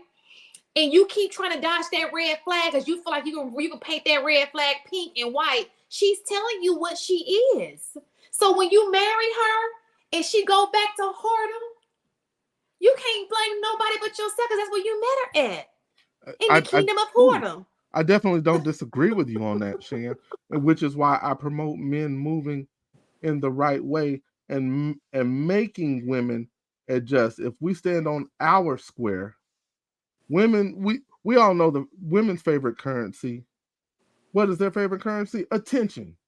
If we stop giving these hoes the attention that they're asking for, and we start standing on our own square, start moving in principle, they will find what it is that will get our attention, and they will make the adjustment. But I'm gonna tell you something, and this is when you asked what HD and I was talking about before we started the stream. Here's the deal. Men want to fuck. Men want to. We want to smash. That's what we want to do. So if you're gonna give us that, yeah, we're gonna remain single and we're gonna bust y'all open. And understand that's really what we're gonna do.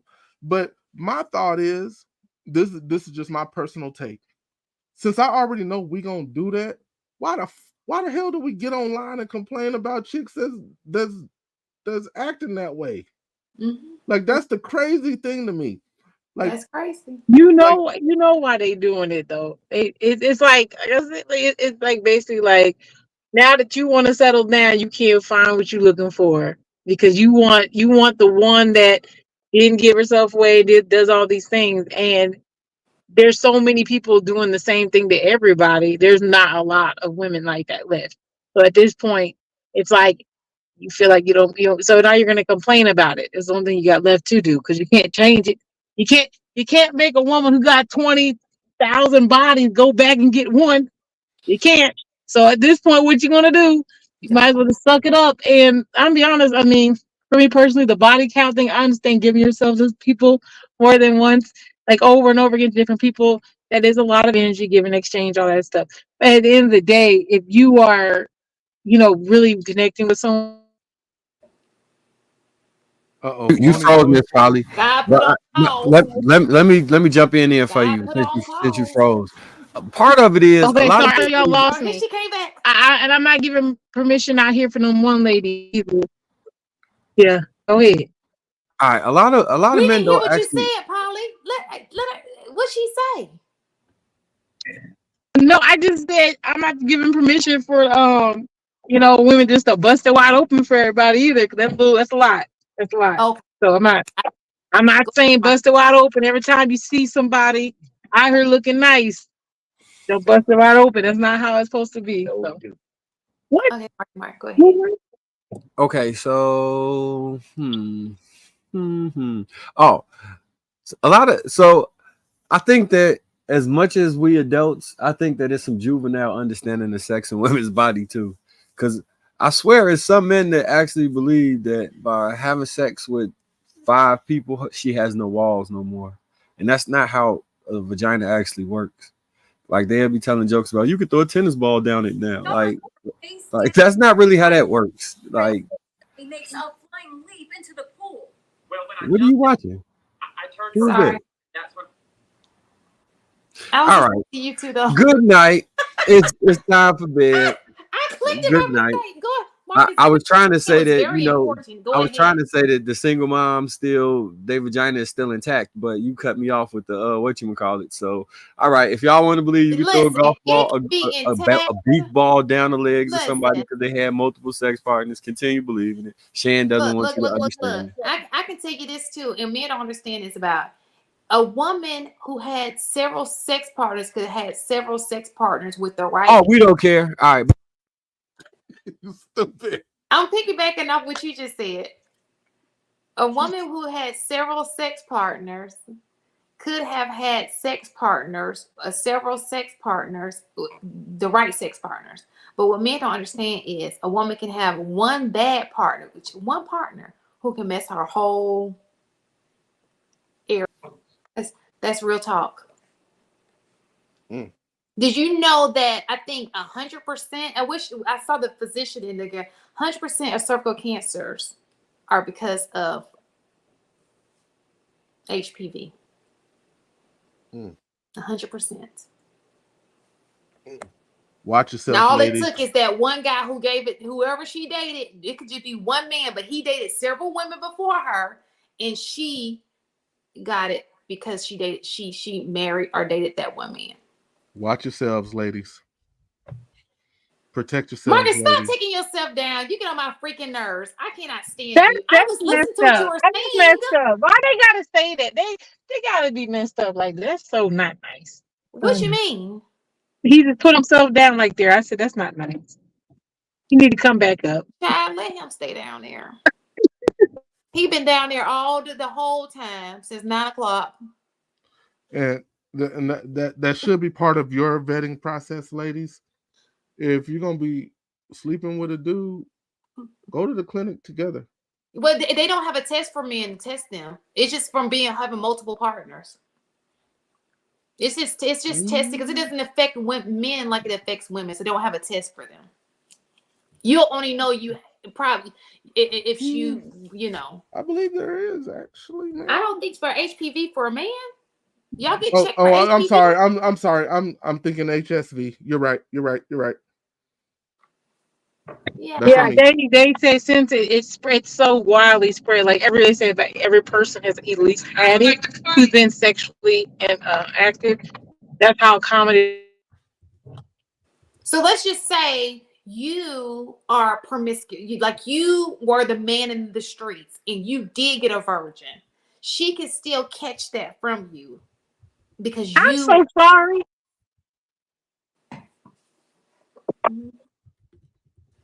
My bad, y'all.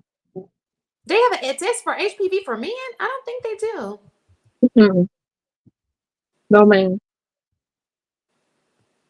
Yeah, it's typically when you're a young boy. Okay. Yeah, when you're a young boy, but once you're over the age of like I think it's like 23 or whatever. Well, that's if you have sex, because you have to have sex to get HPV. Well, yes, I know, but they're preparing these young boys and young girls to get, you The know, vaccination. the vaccination. Yes, exactly. That's That's true. rough. But unfortunately, those vaccinations haven't been holding up to their end of the bargain for some people. Ladies, I'm sorry. Clearly, they might have been made by Pfizer. Johnson and Johnson. Johnson. Mic drop. 7%. The Johnson and Johnson destroying society ever since its inception. But what I want to leave y'all with tonight, because I like to leave with a positive message every Friday night. Men, and this is probably the 900th time I've given this message. Don't listen to Shan. What I say? Oh my gosh. Mark is being petty. Y'all better not say nothing about a black woman no more. Men, stop giving these women the attention that they're asking for. Absolutely. Women, stop giving up the one true bargaining chip you got. Absolutely. Because once we get it, you never know what's going to happen after that from the man side. We might not ever want to talk to you again. We've achieved whatever goal that we've set out, or shit, it could turn into marriage. Who knows? But that is the one real bargaining chip you got. And once you give it up, you've lost the poker game. I agree. Close your legs, ladies. It's not worth it. Y'all have a good night. And black men are some wonderful, handsome. Black men are wonderful and handsome. You're right. They are very lovely. They are the best thing. All my partners are black gentlemen, delightful. They're nice. A black woman. Yes. All right. Good night, y'all. Good night.